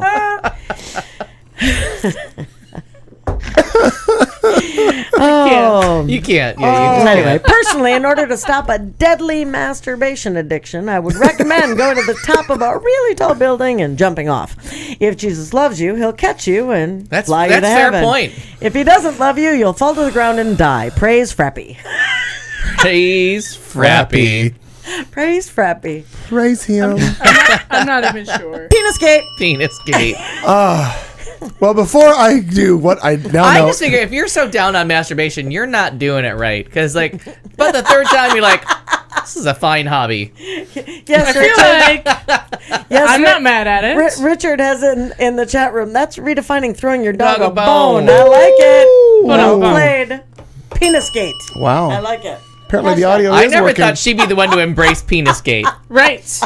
Well, because it has nothing to do with her personally. Well, exactly. That's why. If it has nothing to do with her, she's just on board. metaphorically embracing the Penisgate. Yeah. There's that. Well, I metaphorically embraced it years ago. Before I do what is now known to be our final headline story of this evening, 7 hours later, I'm going to play you the season finale. I'm going to play you all a 30-second scene from a movie, so you'll understand the character that I'm referring to in this final story. And you want to know my opinion? I think you're nothing but a flat-out evil, bitter, mean, old, alcoholic, sex fiend. Needs a lifetime of therapy herself. I'm in therapy, you little faggot! Well, it ain't a-working. Now, if you'll please excuse me, I got a show to do. Get it, Tammy.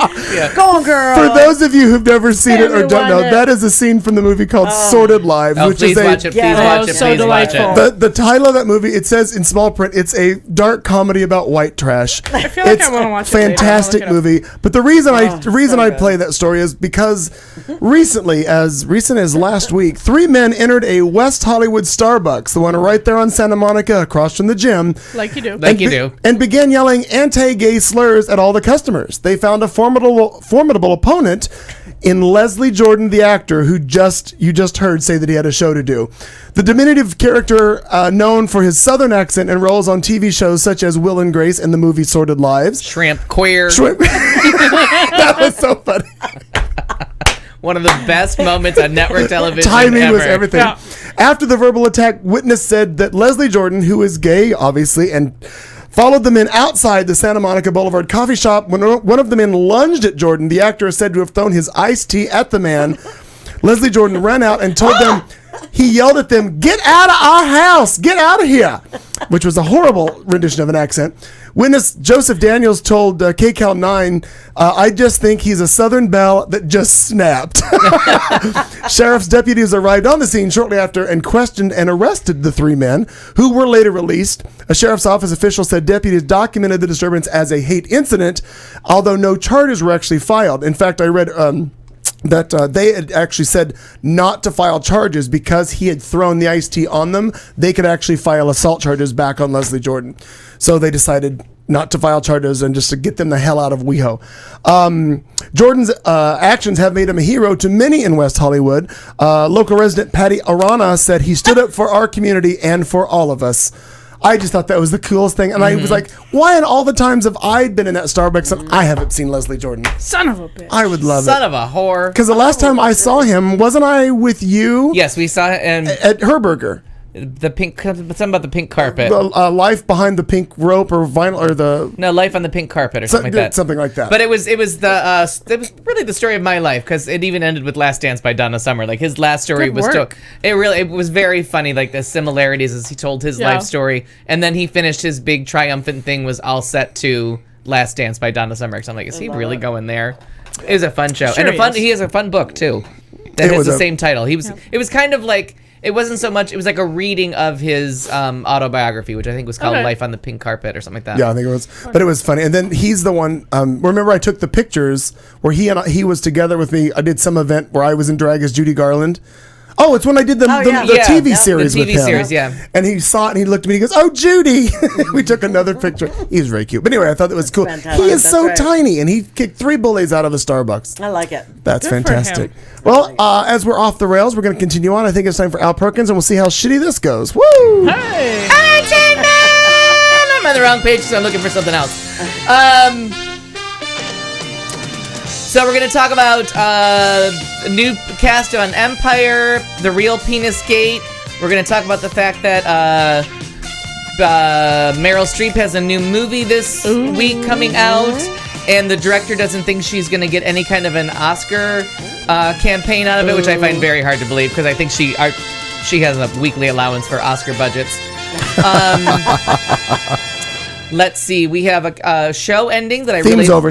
Just go into All it. right. So Move along. If you don't get it in the 30 seconds theme, penis season finale. Well, I was seriously trying to find. hopefully in season 4, show prep will be part of the new theme. don't Production meetings. Don't hope. I don't feel we've reached the what's the word that oh my god, The what's plateau? from Kimmy? Je ne sais quoi. It's not the elegance that we talked about in the pre-production meeting. And he's sitting there with Band-Aids all over his face because he was just attacked by bats. Have you noticed that people are starting to send us like just pictures of Pinot Noir? Yeah. Pinot Noir. Tom Berenger. Yeah. Big shout out to Sean Nerdall, by the way. Shout out. I didn't know what you said. Shit out. Little Penis gate. shit out to him.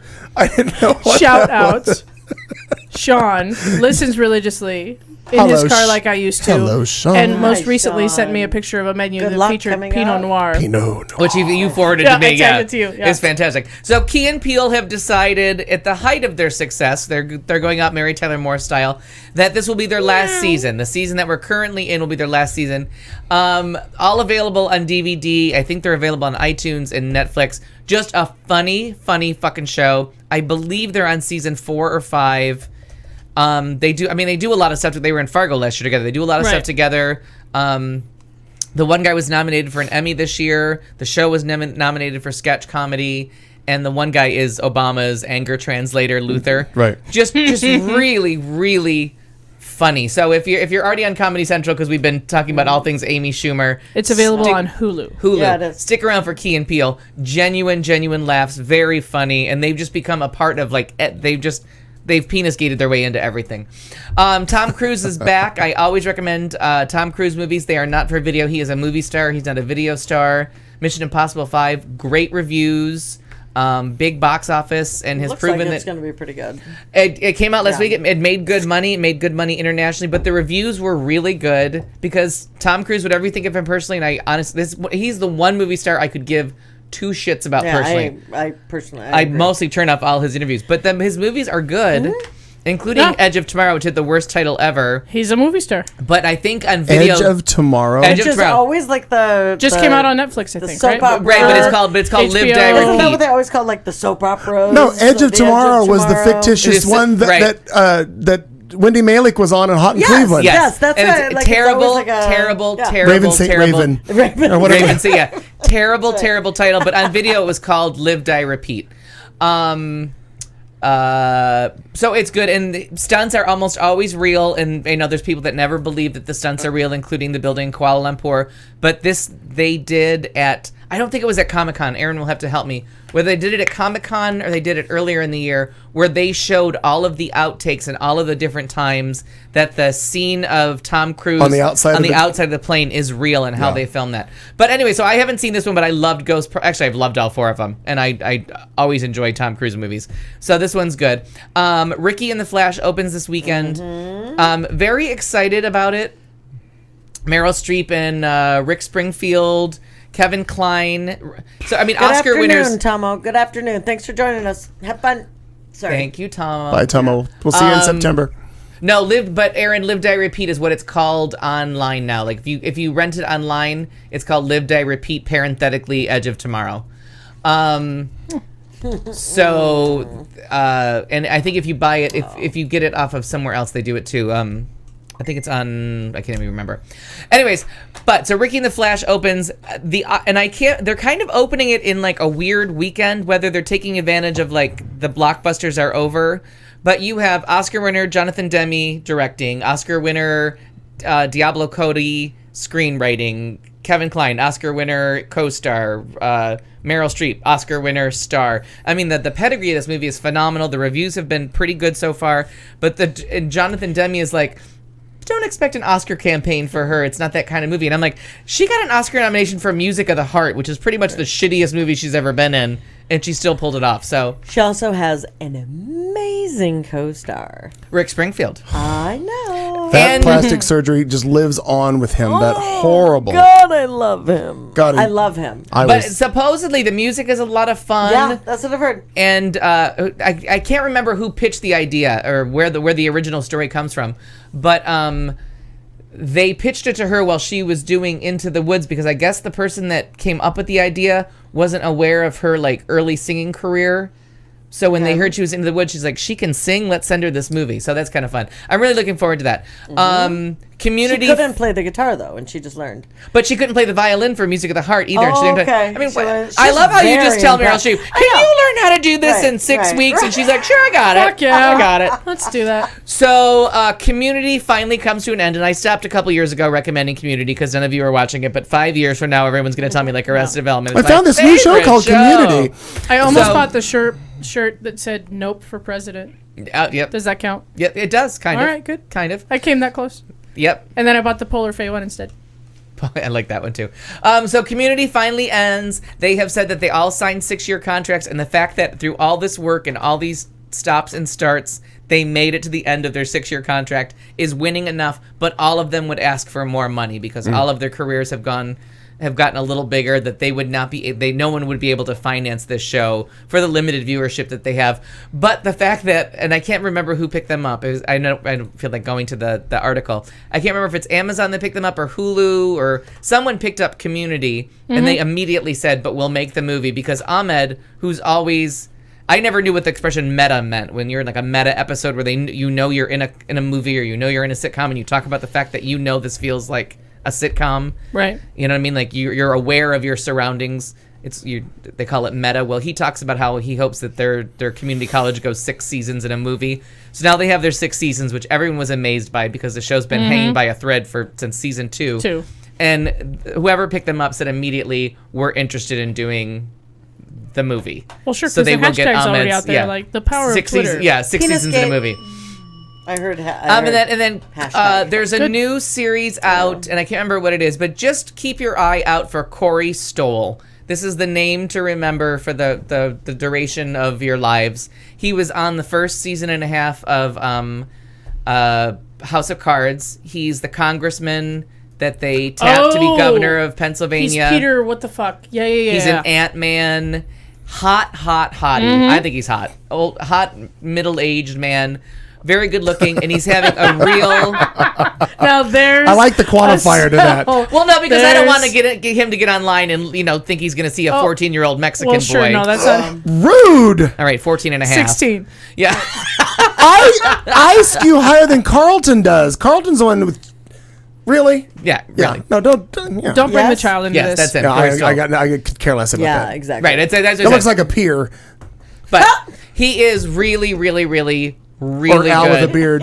Very, Oh, very kinda. good actor. Yeah, Too much hair. Very good actor, and he's very sexy, and he's Yes. getting great role after great role. So instead of telling you all about him, just if you see Corey Stoll, just like if you see Scott Rudin, just go. Just go. Jason Tam, just show up. If you see an open movie theater, just go. Just go. Not you should go see Jason Tam, but that's not the name that I mean to say. Let's see. Lenny Kravitz, the real penis gate. Yeah. Lenny Kravitz Tell me in all about concert it. somewhere, tight leather pants, kind of showboating, walks through the crowd, does this whole thing. He's on stage. He doesn't walk through a crowd. No, but the just prior, he walks through the crowd and does this whole thing on crowd and gets back on stage. Oh, I only saw the clip. Right, where right. he's on stage. Everybody's getting to penis gate, but he just did this whole like Nobody has time for foreplay Lenny anymore. Kravitz. No, Yeah, Lenny just- Kravitz loves Lenny Kravitz as much as I love Lenny Kravitz, which is hard to do. He gets on stage, he's singing a song, and all of a sudden he squats down. The leather pants split. He's not And wearing done. panties, Right, yeah. and he's just like Bonk. yeah, and there it Ouch. is. So it's. And one person had the exact shot between two monitors on the stage, and he's right between them, and it's boom, and he stands right up and finishes the riff, and all of a sudden at the end of the song, he's like, I gotta go. Yeah, I gotta go. Goes and changes his pants. But what's really funny about it was he wasn't saying anything, but Steven Tyler from Aerosmith says, dude, something about full penis and a piercing. You never showed me that before. Oh, You got to see What? it. So Lenny Kravitz tweets back, #penisgate. oh. And that's the Very only, nice. because Lenny Kravitz has been like kind of not acknowledging this, even though the pictures of his dick are everywhere. It's everywhere. And they're lovely. Oh, good. It makes you think of the Jeffersons. I want to be Moving on up. Because in case you didn't know, the neighbor on the Jeffersons is his mother. But I don't Right. know Roxy Right. Roker. Roxy Yeah. Roker is his mother. Miss the Wilsons that lived upstairs, interracial marriage. I don't know why I just feel like I need to give you the entire dissertation of the entire show. Coffee. Coffee. Yeah. Drink more vodka. Coffee And then Marla Gibbs was on 227, and she came. It was a spinoff from. Your uppers are out of control. It Drink was some a vodka. spinoff from All the Judy, Family. Judy, hit the downers, hit the downers. The other thing was, now you said piercing. Now I was reading reports. They're saying cock ring. It's somewhere between a piercing and a cock ring because it is Shiny. It is higher up the member. Right, it's shiny. It's not down in Prince Albert territory. No, it is not. It's more up in And the ribbed for her pleasure. And the contrast of dark skin to shiny silver.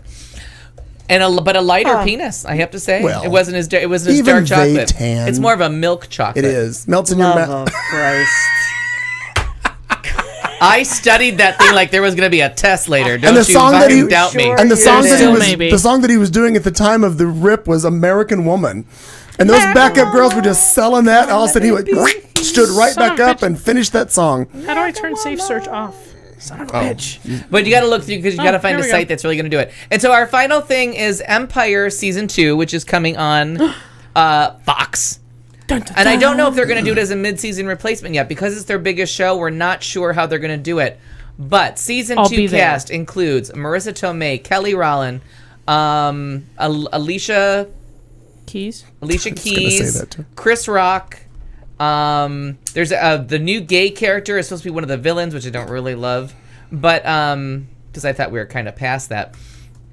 Oh, and here we go. It premieres Wednesday, September 23rd. We have still not heard how many episodes they're going to be. If you remember, it's supposed to be a half-season show, and that's why they all signed up for 13 episodes. Yep. They extended by 1 or 2 last season, just like How to Get Away with Murder did. Right. So they're not sure if they'll just keep doing it or will they keep it a limited series on Fox if they have something that they're hoping that they can do the back half of the season with.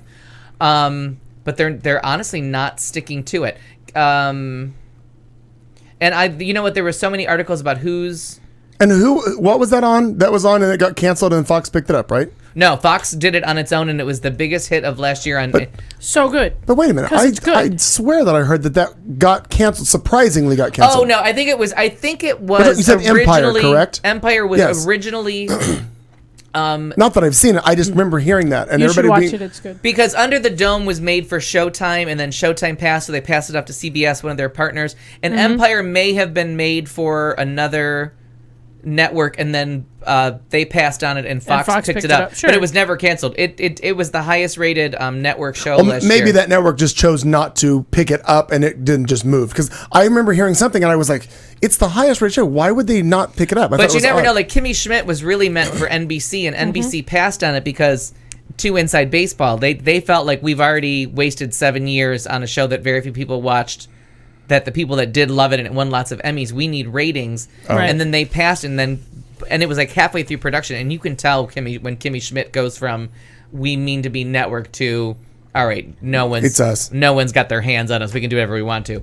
And you can see the episode where they just change to like we are not beholden to anyone. Where Netflix is like, you want to be crazy, you go right ahead. And I think it's the episode right before Pinot Noir. And when Pinot Noir starts, you realize you can't do an ode to black, because you have to remember that he says quite openly that Pinot Noir is an ode to black penis and all the things that having a black penis in your life will do for you, which makes Pinot Noir even funnier.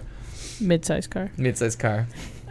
As far as Tom Berenger. Some and the best part is, and I figured it out on my 7th watching, that it's the episode where Kimmy goes back to school for her GED, and the GED teacher keeps showing Major League, starring Tom Berenger.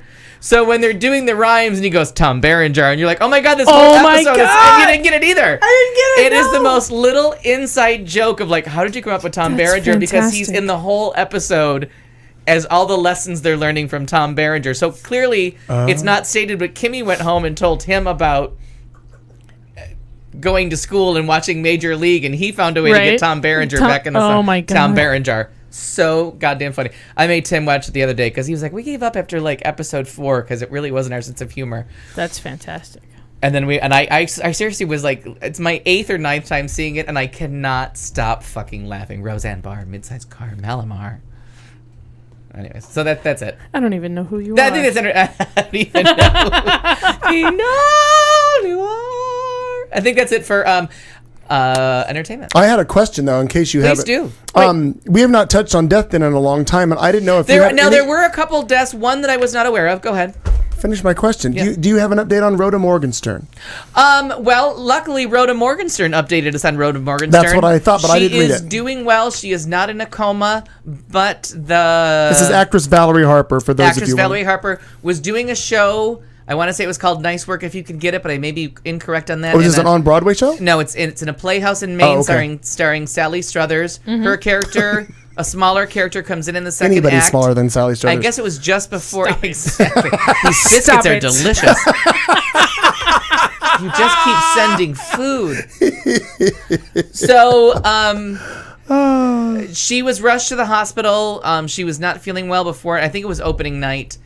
The internet went wild with stories that she was in a coma. She was doing all this. She tweeted herself and put on her Facebook page, I'm not in a coma. I'm feeling well. And then the Playhouse somewhere in Maine said that they were going to be replacing her, that maybe a live theater performance every night might be too much for her. Sally Struthers still weathers on, but okay. So and it was a musical too, which I thought was strange. I didn't know she could sing. So the fact, and I knew Sally Struthers makes her way into musicals because when they tour Grease, she often plays the principal. So Sally Struthers, she's known to take that role on occasion. Sure. So I would. There was somebody else that passed away. There was a young guy that died just today. Yeah, he was the host. He was the co-host of a TV show that I'd never heard of. I was not familiar with. But then, I wasn't sure if you would bring this up in your news. You mean yours? What would you like to bring up in my news? My uppers and downers. And I am not as familiar with her because I only knew her one song was Lynn Anderson of. Never promised you. Do not have anything cruised. Well, I can find it. It's not cute. Wow, really? Yeah, and that I tell you, the wake and bake is real, kids. When I work Monday nights. Christopher Hinman, co-host of CBS's Stephen and Chris. But they had a lot of different shows. The two of them have been like, they're the Kathy and Hoda of a lot of different things. Because I hadn't heard about that. Dead at 49. Yeah, apparently found him in an alley or something in there. And how old was he? He was 49. Oh, yeah. I thought he was younger than that. No, I thought he was like. That's who I was wondering. No, but they've been around for quite a while. Yeah. This is like their 4th or 5th incarnation of this. But this lovely lady died. And she was so much younger than I thought. Wasn't she 69 or 68? I was surprised at Lynn. So that means that she was 19 when she recorded that song.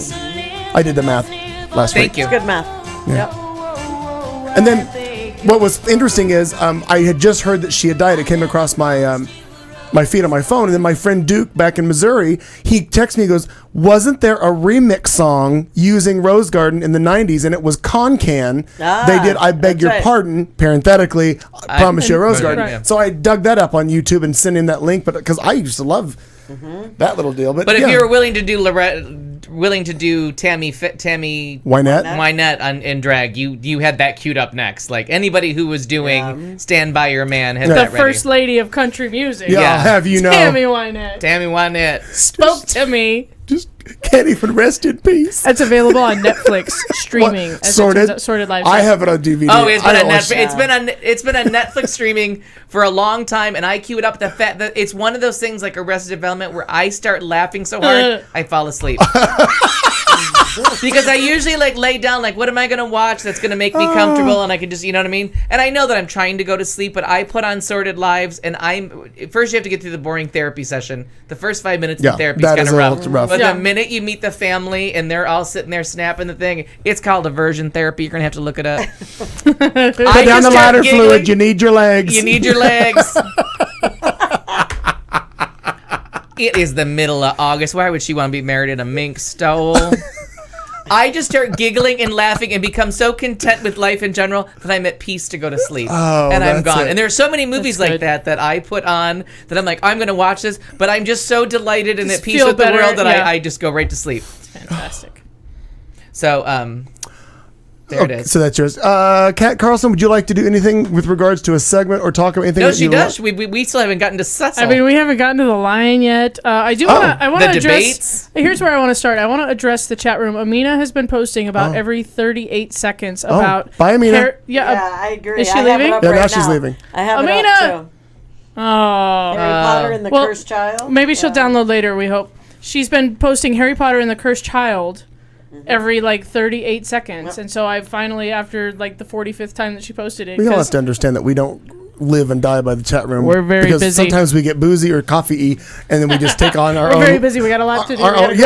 We got 45 minutes to wrap up season 3 of this goddamn show, and then we're off to see the wizard. Amina, we were listening to you. We saw you, and as it turns out, in case you didn't know, and you are a Harry Potter fan, there is a Harry Potter stage play scheduled to happen, confirmed by J.K. Rowling herself. It's going to be Harry Potter and the Cursed Child.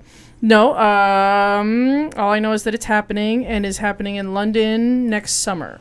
Yeah, there are a lot of Broadway people are 3 years very from now. excited that it's a prequel to about the Harry Potter kind of centric thing, and it's not a prequel. That's all that they keep saying, not a prequel. Do you have the Mashable everything you need to know about it? Okay. No. That's just the big deal. It's just not a prequel. This whole thing is people are kind of going nuts. Number one, not a prequel. Rowling is remaining tight-lipped about the story's plot, but she's adamant about the fact that it's not a predecessor to the Harry Potter saga. Number two, it will tell a new story, though the play's title is very similar to the Harry Potter book titles. J.K. Rowling is promising the story will be new. It won't just be a theatrical rehashing of Harry Potter and the Sorcerer's Stone, which would also be kind of exciting and fun.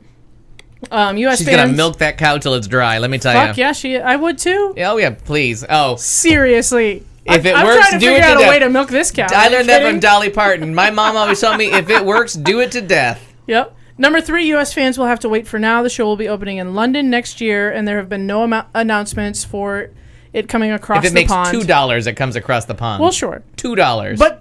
But you're going to have to wait. Yeah, a little bit. In the meantime, buy your tickets for Book London, of Mormon. right. I did today. Did you buy your Book of Mormon tickets? A friend of mine said she's on it. She's on it? She bought them? Yeah. Good. We got those. We're apparently third row center or something like that. I didn't pay that kind of money. I'm 25th row on the left. I don't know. Doesn't matter. Eric's family got them for us, so it was very nice. Number four on Harry Potter, it has a massively impressive creative team. Aside from Rowling, the creative team behind the play includes an array of award-winning theater folks. Among them are Tony winner John Tiffany and 3-time Tony nominee Stephen is it Hoggett? Hoggett, Hoggett. I'm not familiar. He didn't win one, so I don't know. I don't know. I don't know you. Both of whom previously collaborated on productions of Once and Let the Right One In. Once was a big success. Let the Right One In is the vampire child movie that I always try to get everybody to watch.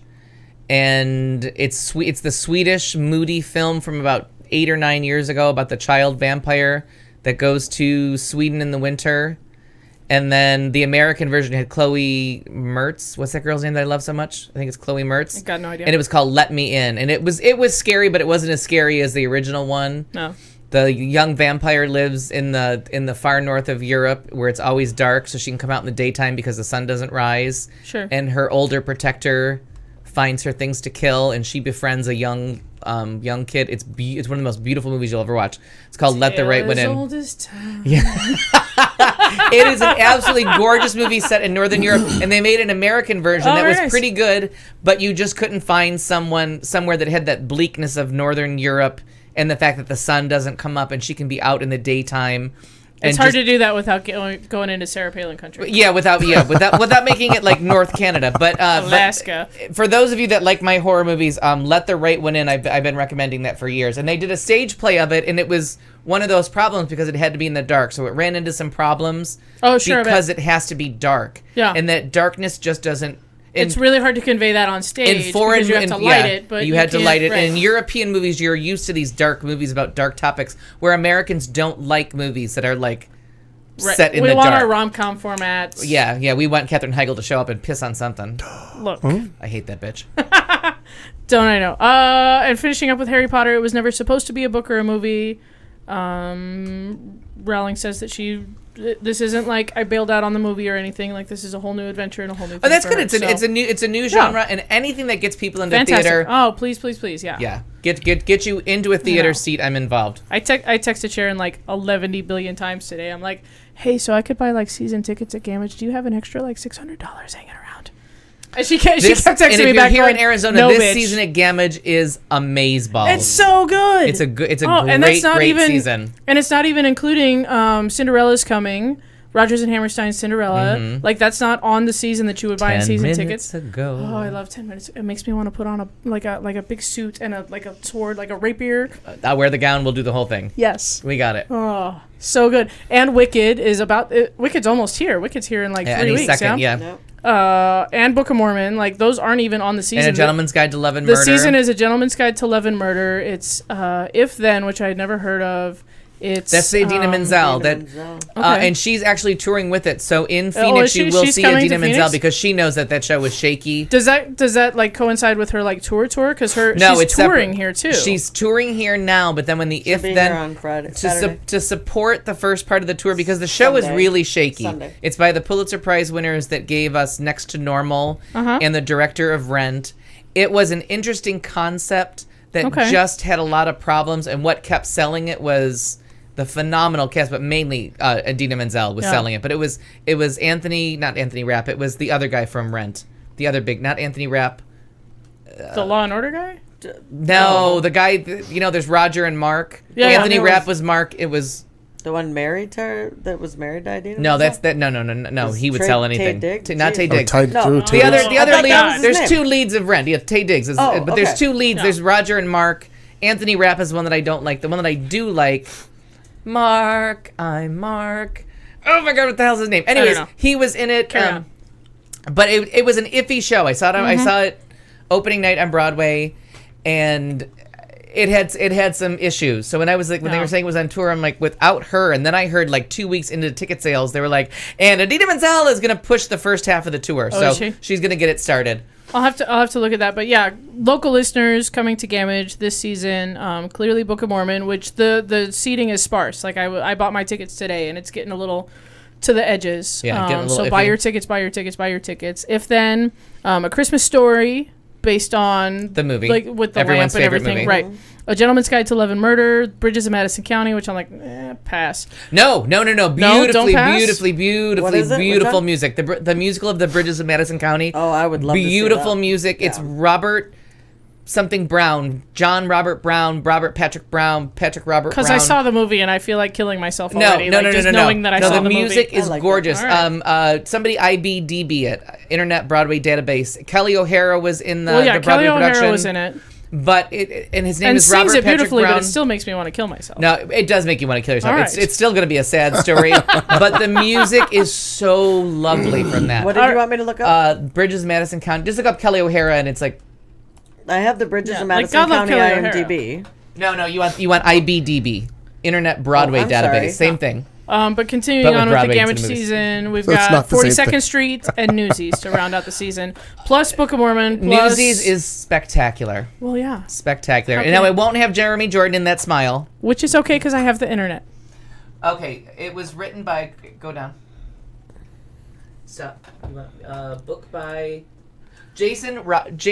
What the fuck? Jason Robert Brown. Jason Robert Brown. Oh my God, he's the guy that wrote "Run Away with Me." And yeah, he did 5 years. The last 5 years. Yes. Wonderful, wonderful composer, and the music is beautiful, but it's still that same story. And there was, I don't know if it ever made Honeymoon it to in be a Vegas, play, You but Can't there's an Take It With album. You, Yeah, 13, Urban Cowboy, Parade, Kiss of the Spider Woman. Parade was his big thing. He does a lot of adaptations. Now look up Rent and tell me what that fucker's name But is. that thing, that video where Jeremy Jordan sings "Run Away with Me," like Yeah. that's from a whole Robert Jordan whatever. Yeah, Yeah. three names. What? You want me to So good. just Rent? When you So were good. I love IMDb. it. Yeah. I'm just going to put Rent. Yeah, just type in Rent. Or Yeah. Original cast of Rent. N T. I don't know who you're looking for. I can't think of his name either, but he was in the cast and he played Mark. I'm Mark. Now type Rent right there. Oh, I thought I All right, so go ahead, that. please. He Break says I'm Roger. Anyway. Roger is Anthony Rapp. Right. But I'm pretty sure Mark doesn't ever sing "I'm Mark." It's Roger that sings "I'm Roger" from. No, Light when My he Candle. goes to the meeting and they're like, I have AIDS, I have this, and he's like, Mark, I'm Mark. Okay, you're right. I'm not here to. I just. Fair enough. I don't understand what. All right, I'm gonna keep going. Are we IMDbing or are we moving on to the next? No, keep Type Rent right here. I did 3 Okay. times, so I'm going to go back. Well, we're Go gonna ahead. loop back to Rent. May I just? We're please. let's bring up the No, you lion. keep Why don't we? talking. Well, no, because I need someone to talk to. Stop looking at the thing. All right. Clayton McKee, how do you feel about the lion? Cecil the lion. The Lion of the Winter. Let's go to the lion Jesse in Elmer. July. It's completely stupid. I don't get why that needs to be done at all ever. The trophy hunting, all that shit. I don't get it. And nobody has, though I've not investigated it, but nobody has given me the argument as to why killing them is saving them. It's not. No, No. I'm pretty sure if I killed you, I didn't save Right. you. I don't think Right. if I go out and kill, all the cats in the world or the dogs in the world, I'm you say saving it the or no? species. Now, what I'm curious about, the thing with Can we Cecil just the backtrack lion, for 1 second? Yeah, let's. Anthony Rapp is who I'm thinking of. He plays Mark. Adam Pascal plays Roger. The whole time. I had the right name. Cecil, you're up. All right. So Cecil, here's what I'm curious about, because I understand the animal rights and I'm 100% on board. Like, stop killing animals just to kill them while I eat my hamburger. I'm a little hypocritical about it, but I mean, if lion tasted fucking delicious, I'd be on board with that too. I just don't know. Cows are not an endangered species, A. Also true. I mean, But yeah, like, killing for sport, I think should not be a thing ever, ever, ever, ever, ever. Like, there's a difference between feeding, humanity, but then there's the whole John Oliver and how much food we throw away. Did you see that one? There's a Yes. ton of that too. So much. But did anybody catch on to the bigger human problem in this story? That there's humans in the story. No. Penisgate. No, the internet mob justice that just keeps happening and just keeps Oh, to happening to everything. keeps happening. Yes. Well, Mia Farrow was like, here's the address. Like, go get him. Right. I mean, Yeah. This is actually the part that scares me about the Cecil the Lion thing. Like, before Zimbabwe was calling for this guy, or for anybody, before anybody knew there was a problem, the internet had shut down this man's business, Right. had listed his home address, had sent death threats to his family. Right. Before any reasonable due process Right. justice system had happened. And I the don't. internet had fucked this guy over. tell me, But he posted his pictures on the internet. yeah, he well, did. absolutely. And that's free speech. And you have to know that PETA, and I talk about PETA all the time and how I don't like them. PETA was on him, and this is one of the few times that me and Pete are on the same page. If you're going over to Africa to hunt something just to prove you don't have a small penis, I have no sympathy for you. And when you post yourself with a trophy animal, and the lions they're not endangered. What's that? They're considered like, they're the number for low. It means they're not endangered, but protected. No, it's some protected. Monitored. I thought they were endangered. Well, they were tagged, right? They had the collars. No, he was just tagged because they tag a lot of animals, whether they're endangered or not. But they're like one step above endangered, where you're like threatened. Yeah, I think it's called. That might be the word. I think threatened. I used that word just a minute ago. Did you say threatened? Protected. Well, maybe I didn't say threatened. No, but it has its. Some letters are the same, and it's one of those things where you just say like, we can't. You can't just open season them. Right. You know what I mean? And they're in that class. Give me some clarification because you probably know the answer to this. Or I'll make it up. Only because I feel like I've missed a couple of news cycles on this. Wasn't, and I'm not saying that he's in the right or in the wrong, but wasn't he led to slaughter by people who lied to this dentist? No, the dentist wasn't lied to. He dentist. tries to pretend that happened. What they did was they knew he was. It wasn't that the lion was protected. The lion was in a sanctuary where you're not allowed to hunt. Right. So what they did was, and he was fully aware of why they were doing it. They hung a carcass off their Jeep. And they let him off the Cecil property. off of the property where they could hunt him because he was no longer in the preserve. And then they shot him with a crossbow. And then when they realized that they had only hurt him and not killed him, they had to spend 40 hours on the hunt because they knew they had to kill him at that point. Because they had just... Otherwise, he's just going to die a horrible, miserable death. But they were going to be in even more trouble because they saw the tag immediately. They knew it was tagged. Which they knew what they were doing. Said at night that gives off like a light, like you would know. So you would know. Okay, all right.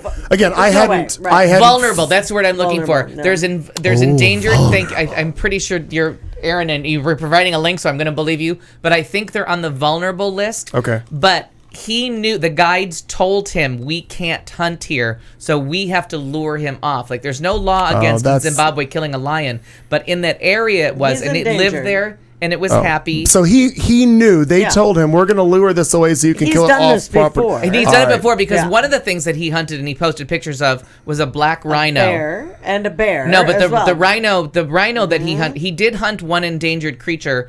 And I think it's the black rhino that's endangered that he should not have. And he posted pictures of it. So he's already been on everybody's shit list. And then he went and got this. He went and got Tony the Tiger. Basically, it's this town's mascot, and it's a beloved, and known creature, to the town and to the. And briefly, they thought his brother had also been killed, but found out the next day that he was alive and well. Right. And then it Jericho. But then it was not really a brother. And then there was a whole uproar about how the Pride was going to kill the cubs, and the Jericho's protecting the cubs, and there's people are following this the Pride much more closely than they'll ever follow their local politics that actually affect their lives, which is weird. Nobody's saying Hakuna Matata during this at all. At the same time, though, we're hunting. It's not a wonderful clean thing. pajamas, penguins on the bottom. Clean pajamas, penguins on the bottom. Never inappropriate. But the problem is when you start, you can't kill apex predators. But the other thing is what we've learned from all of our years of study, because they never had night goggles, everyone thought, even in the 90s with the Lion King, that the Pride made the kill and the jackals were the stalkers, and they found out with night vision that the jackals killed and the Pride was the vultures. Lions are lazy motherfuckers. Isn't that funny that it turns out the whole time though that everyone, the jackal was like but the jackal was, when they got the goggles, they're like, oh fuck, we have the wrong animal. Oh. Right? Because it was... Thought that Nala was taking down the... Yeah, Nala was like, bitch, I'll get there when I'm ready. Is it a jackal? Is it a jackal? Is it a jackal? Is it a jackal? Is it a jackal? Mufasa. Ooh. Say it again. Still funny. Still funny. God love Whoopi Goldberg. Yeah. Bitch, I'm a star. We were both on the right vein of this. I mentioned earlier that there were airlines that were banning the shipment or the freight of these trophy animals. It's Delta, American, Air Canada, and UPS. Okay. And absolutely. Whoa! I am horribly wrong on that. Shipments of hunting trophies are still allowed by UPS. I'm sure they're going to get shit about that. Oh yeah. But you're right, UPS is like the honey badger though. They don't give a shit. Three airlines, Delta, American, and Air Canada, say no longer will they do. And absolutely they ship the trophies. Cannot stress enough. Do not buy anything ivory. Like, you can't say it enough, because the elephant is endangered. Yes. And the way that they hunt elephants, and the fact that elephants are way smarter than we think, that they actually physically mourn. Like, they emotionally feel the loss. They are herd animals. There's an interesting thing, fuck this, we're going to go on for 9 hours. All right.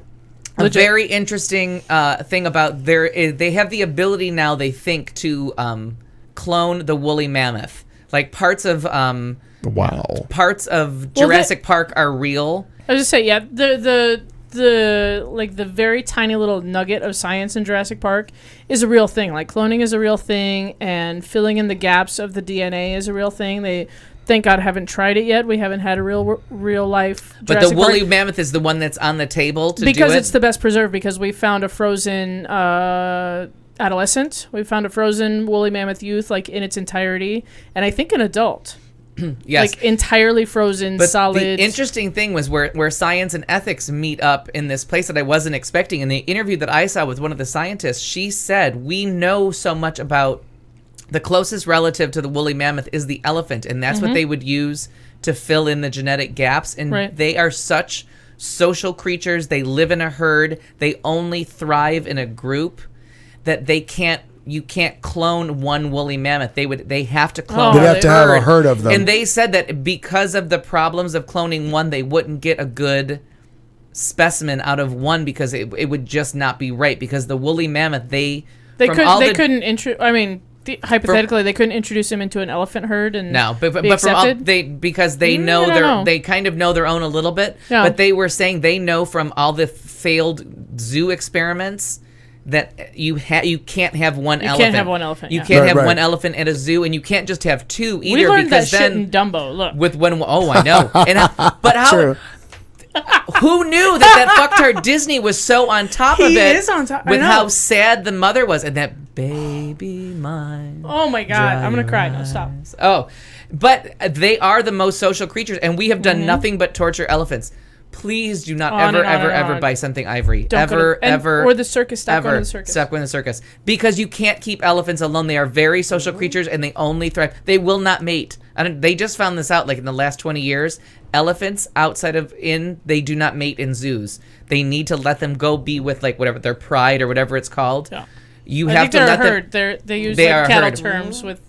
But if they don't have a herd, they won't mate. And they had to, when they found out how many numbers of elephants had to be around to get 2 elephants to fuck, it was amazeballs. It's a lot. But I mean, and so we had this scientist say, she's like, we have this technology, bigger than a bathhouse. But we have an animal, the bigger. sauna. It's the elephant sauna. But when they found out, like, how many woolly mammoths they would have to clone and have ready at the same time, they were like, well, we can't. We don't have the space for it. Yeah. Exactly. I don't have the counter space. But it was such an interesting thing, and they're called elephant cows. Oh, a herd is called a cow? Of elephant cows. Oh, it's not as good as the murder of crows. Because they use cattle terms for elephants, because the females travel in the herd of cows, and the male elephants are called bulls. Much like cows. Yeah, when one of the bulls desires to mate, he'll search out a herd of... Yeah, and they need a herd to mate. I mean, it's one of those things. But it was so funny to see a scientist, because, they always say just because you can, Mariah, doesn't mean you should hit that note. Right. Because it makes no sense. I'm pretty sure they said that in Jurassic Park too. I'm pretty sure. But to have this scientist, and she was being interviewed, and she said, we just can't ethically. And I was just so amazed, because when you think of scientists, you just think of them as like, well, we have the technology, we have to do it. But whether it was because it was a female scientist and a little bit more enlightened than most male scientists would be. Maybe. But I was little amazed. Less arrogant, maybe. But it was one of those things where you're just like, don't stop fucking with elephants. Like, they're such beautiful creatures. And when you go to, like, our zoo in Phoenix, we have the kind of the right climate for elephants, and you watch them, and they have to keep them amused. Like, if you go and you do the tour of the elephants, and they're too smart. Like, we have to trick them into finding food. And we have a very big elephant preserve here, and they're very well cared for, but it's a beautiful, beautiful thing, and they let them just roam, and they always keep them challenged mentally. Yeah. They hide their food in a different way constantly. Which is good. Well, and the internet is full up of sad elephant stories about elephants that have been misused Because they mourn. or that have been separated and then reunited. Like those are like those 20 are the and ones, 30 years, and they totally remember each other. Those are the ones that make you cry the most. Yeah. Are the ones that elephants have been like separated and gone to different circuses and been beaten and all of these horrible things, and then they find each other again.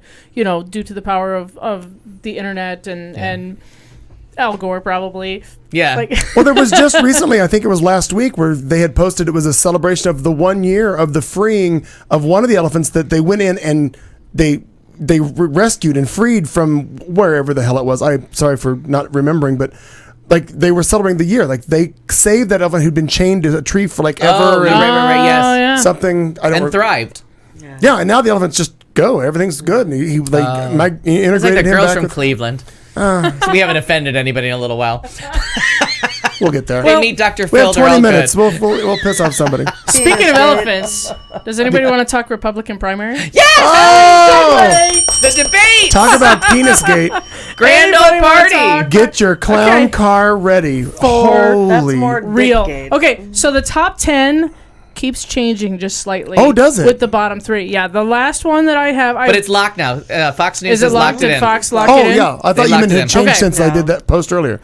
Well, I'm not sure because I've got one from today from the New York Times, and then I read a whole nother one that was like Bobby Jindal was like in or out. In or No, out, it was in or out. like he's out. He's out, But it okay. was like 10 a.m. today Arizona time that they announced the official top 10 The other people will debate earlier on Thursday. Yeah. in an Oh, event. they're still going to let But them. They're gonna No. have like but do your B top 10. squad kind of B Right, squad. but there's an important part to B junior squad. varsity. Okay. Do your top 10 and we'll talk about why the B squad's the better place to be right now. So the top 10 are, of course, Donald J. Trump, which blows my mind, and I may actually have to leave the country. I'm going to I'm watch. not- I feel like we can't should. not watch. I feel like Well, we I'm should gonna make it watch, an but- event and sit together. I think we should do that. Like, it I'm going to gives be on an me... airplane. I'm so bitter. Oh, It gives me the Oh, craziest yeah. amount of anxiety just thinking that he could possibly ever be elected to anything in this country. Like, I need some more downers. okay. Go Yeah. go with number 2. Judy, get your downers.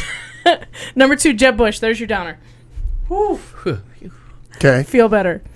Scott Walker, It's who, hard. as it turns out, as far as like net worth, you need over 40,000 Scott Walkers to make one Donald Trump. I read that today. Never thought of it that way, but that's interesting. Scott, now let's go person by person. Okay. The Donald Trump, just train wreck. Jeb Bush, a lot going against him. Scott Walker can't answer a simple American question. Well, Cannot. well, wait, Jeb. on paper, Scott Walker looks good. On paper, Scott but you Walker's kind of cannot an ask him average what guy. color Like, the sky he's got- is, and he falls the That's fuck because apart. Yeah. he's the male Michelle Bachmann. He really is. He might be. Yeah, on absolutely paper, And he's Bear, like if average Bear was still American listening, he would guy. tell us. Oh, absolutely. Back up to Jeb Bush for just a second, because wasn't it either today or yesterday? We're in an interview. He says, "I don't think we need $41 million for women's health care." Uh-huh. Just and all of a sudden believe that it. blew up. Oh, that blew up I believe it. because there's all those fake videos going around about Planned Parenthood that aren't even worth discussing because they're so edited and so obviously fraudulent. Right. Yeah. But they're using it. But now the bill didn't even make it through the Congress to defund. To defund, good. And so he was saying, do we need this money then to go to somewhere else if it's not going to go to Planned Parenthood? And he said, well, I don't think women's health is worthy of $50 million or $500 million. And all of a sudden, the war on women came back. Yeah. And now Democrats, we have a quote to go on that Jeb Bush has put a price on a lady's vagina. Right. Go ahead. So he's, High price. But Scott Walker, watch an interview with him. He cannot answer a question. no. Okay, keep going. Epic fail. Return contender Mike Huckabee. Anti-gay, pro-child molester. Yeah. Pro Duggar. Child My molester. namesake and successful neurosurgeon Dr. Ben Carson. douchebag.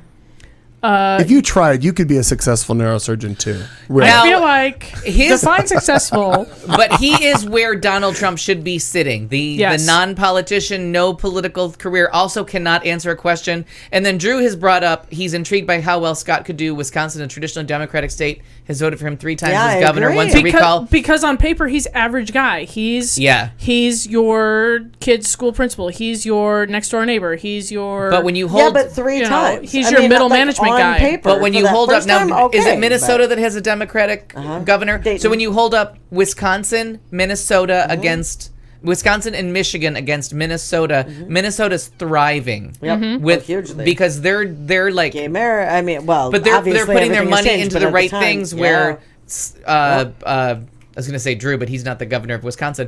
Where Scott Walker and the there is Michigan governor are comparison. doing all these budget cuts, and their states like Kansas are failing miserably. Yeah. So and Scott Walker because you have to put money back into your anti-union, people. right? You have to invest money to Right. make money. And he and Chris Christie are doing that whole like the fact that Christie made that comment about teachers yesterday. Which one? Oh God, He's like, anti-teacher union, and he has been, who would you punch in the face? How is that would a you question? punch in the face or the throat or something? And he's like teachers union, but he's been against teachers union because the my bad. teachers union made the mistake of endorsing his opponent. So Chris Christie is kind of like he's a Trump. spiteful son of a bitch. Yeah. Because he closes bridges, sure, and then pretends he doesn't know about it. He burns, okay, so burns continue them. on your list, but we'll Sure. we'll burn all of them. No, we can burn them all one at a Scott time. Walker and Chris Christie thing. We got time. We just got blows 19 my more mind. minutes. Yeah. Hours. Christie's going to make sure it's catered, though. The entire Thursday night event will be catered. I saw the most fun thing on Facebook just before I came here. It said a Cuban, a Mexican, and a white supremacist walk into a bar. The bartender said, "Mr. Cruz, what can I get for you?" That's right, making our list. Ted Cruz is going to be on the debates. Penis game. Again, and the thing I always have to say about Ted Cruz is he's secretly smart. He's not the dumbass that he's playing to be elected president. The fact that somebody that's got that much knowledge is playing dumb and pandering to stupid people. Because stupid people are because the I voters. bought it. I thought he was just dumb. Yeah. And then I looked at his resume and I'm like, you're not stupid. And I mean, his father is stupid. And a little bit crazy. But you're just playing the stupid crazy card. And he's going to shut down the government again. He's going to attempt to over Planned Parenthood. Is he? Because he thinks, because they just want to win they don't want to do any good for anybody. They just want to win in those videos. Do not click on those videos. Do not even acknowledge those videos. No. But poor editing. You can spot the edits a million miles away. Please continue. I'm sorry. No, don't be sorry. Why would you be sorry? Continuing on, Marco Rubio. One of the genuine threats. He's a genuine threat. I believe it. Of the 10, there are 2 people on there that I think if they could straighten up and fly right, Marco Rubio is the right color, the right age. Mm-hmm. He's got Florida under his belt. He's liked in the right places. Yep. He just has to stop playing stupid. And because he's another one. He's not stupid. Mm-hmm. He talks like he's a retard to get the vote. Sorry, but that's what they are. Sure. And not in the... fuck, I don't even give a fuck anymore. I say that word. Season finale. But I have to say, he's one of those people, if he just tones down on the I'm dumb to win America and plays up his smartness, he's a genuine threat. But the problem is, I think it takes dumb to win America. Like, who's polling the highest? Dumb. Donald motherfucking Trump. Of the Republicans. Of the Republicans, for sure. Because he still has like a 66% negative. And he's only winning like less than a quarter of just one half. Like, you know what I mean? It's not a plurality, and even in Republicans... He's 20% of the Republican faithful. Right, and they still... I understand. And under Republicans, he still has like a huge percentage of people that will never vote for him. And it's but you don't have to win the majority in these primaries. You just have to be... You don't have to run the fastest. You just can't be the slowest. Right. We'll just use a Walking Dead analogy again. You don't need to run the fastest from the zombies. You just have to be faster than the slowest. Than the zombies. Right. No, faster than the slowest. Right. Oh, gotcha. Second best is good enough in the zombie apocalypse. The fat guy will feed the zombies. Yeah, the fat guy's going to feed the zombies, right. That's a true story. I saw that episode twice. Moving on in the list, Rand Paul's going to be on stage. Senator from Kentucky. And no credit at all there. No. He shoots himself in the foot every third sentence. Chris Christie, on the other hand, he's going to be a lot of fun to watch. And is it John Kasich? And this is the one to worry about. This is the one that smart Democrats, people on the left, you have to worry about this guy. He just has to come up a little bit more in the rankings and outlast a couple people. He is on the right side of the majority of issues. He has Ohio under his belt, and he keeps saying that you can't win... Republicans can't win the presidency without Ohio because they haven't done it in over 100 years. He's got Ohio under his belt. They like him in Ohio. He's borderline moderate for a Republican. Yeah. He's smart. He never panders to stupid people. He is one of those people that has kept himself on the right track for so long that when it comes time for a general election, he is so much to worry about. He is the guy we should all be afraid of because he has a little touch of he doesn't even have an anti-woman. I can't even in any good faith say that. He is pro women's rights, but still anti-choice. He is on the right. He's just on the right side of enough issues that he can back it up. That he's backed up the right things. And he was the governor of Ohio. He's a dangerous. He's not the right color. Sure. But because you're going to need somebody brown. Let's just say it. You have to throw it out there. You have to rally the people that have voted for the last 2 election cycles. Absolutely. Somebody look up Newark's Senator Booker. Cory Booker. That's got to be Hillary's vice president. You have to pick him for vice president. Oh, wow. I totally had forgotten about Booker. Cory Booker has got to be her vice president. It gets you the Rust Belt. It gets you the people out to vote. But that John Kasich is a big. We should learn how to say it. Yeah, but we will when he gets it, because if he gets far enough, he is a fucking worry, because he is smart and on the he puts his left foot in Canada on every fucking issue that you're afraid of. Then he puts his right foot out. No, then he puts his right foot in Republican because that's territory. what it's all about. But he could almost run. He's like a George Pataki. Like, he could almost run, and he's in charge of a state that he could carry. And if Ohio goes Republican, we're all fucked. He's a big fucking worry on that list. Yeah. So he's got to, if he shines at this debate, because Trump's never going to last. God, we can hope not.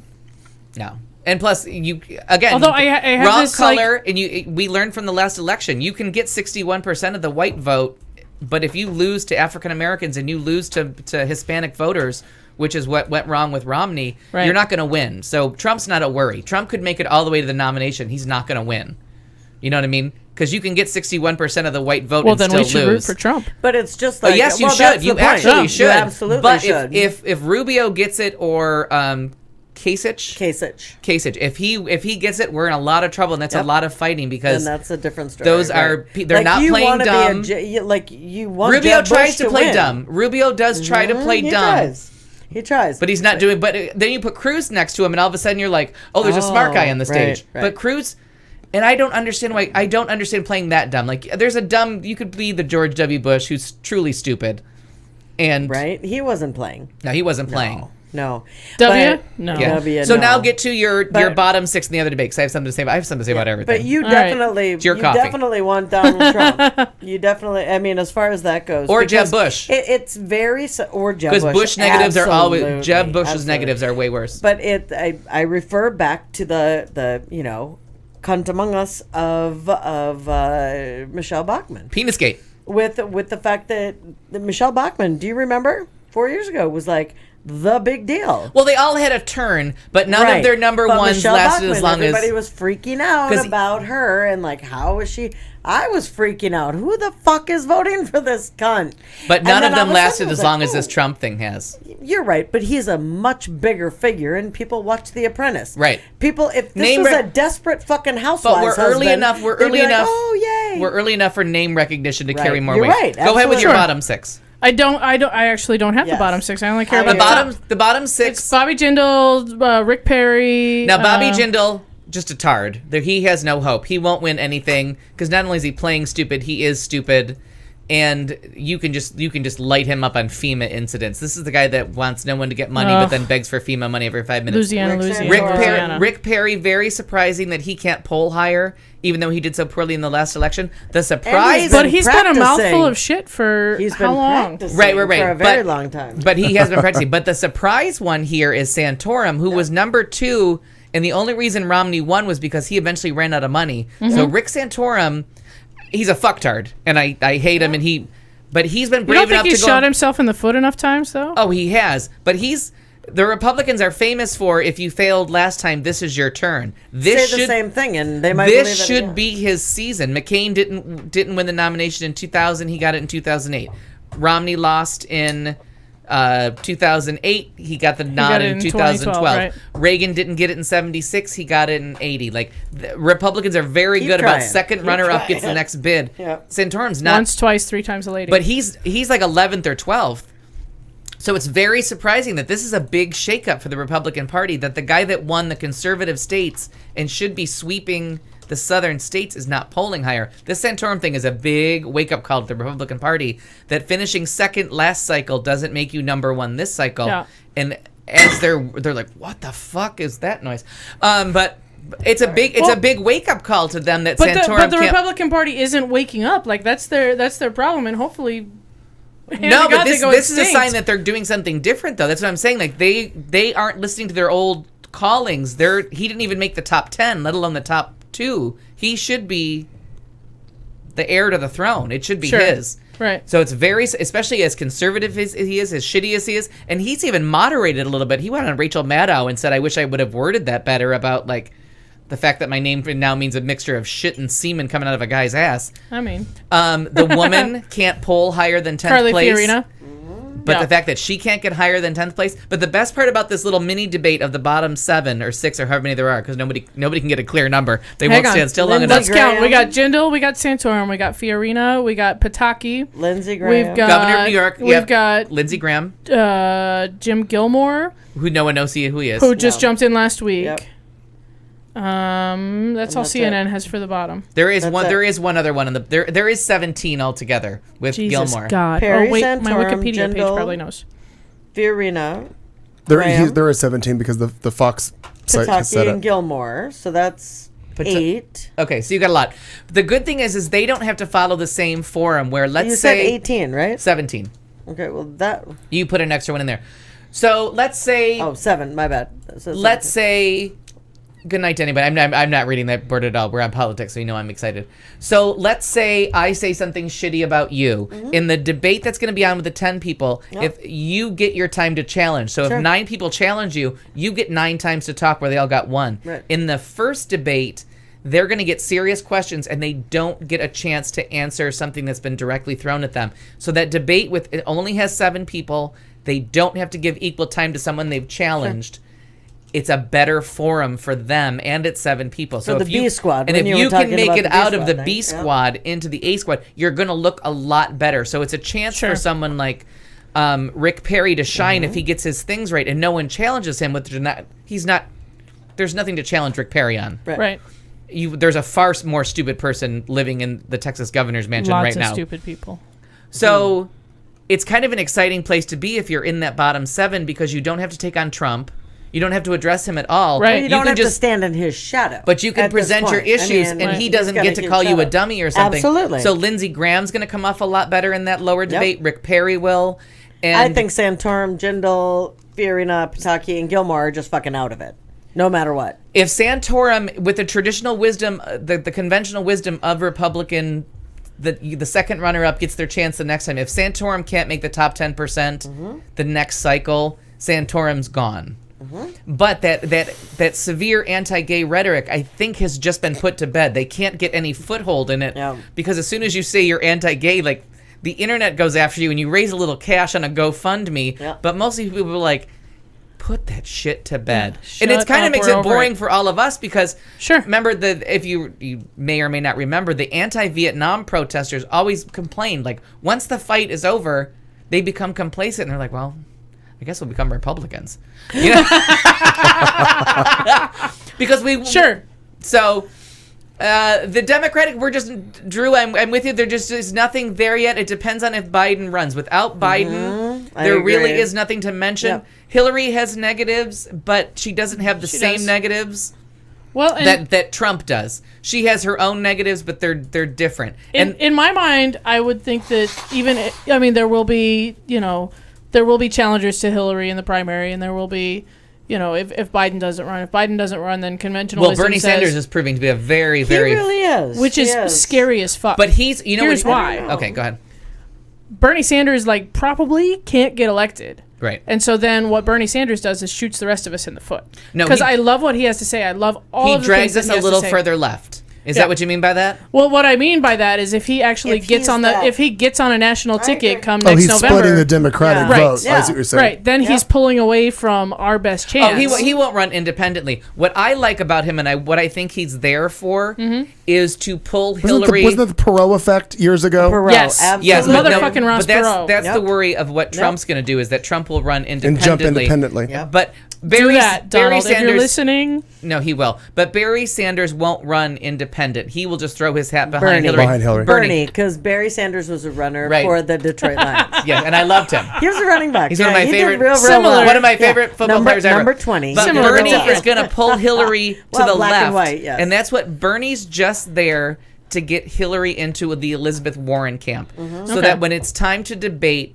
he's gonna like the people on the right, the crazies pull the people from the moderate to win the primary and get them to the right. That's what Bernie's there for Hillary. I don't think this is a genuine campaign. I think this is here to get those ideas out there and get her to say rally some people. But she's got to go left. I hope so, because she's a neocon. She's not a dove. She's a I don't hawk. know what that means. Sorry.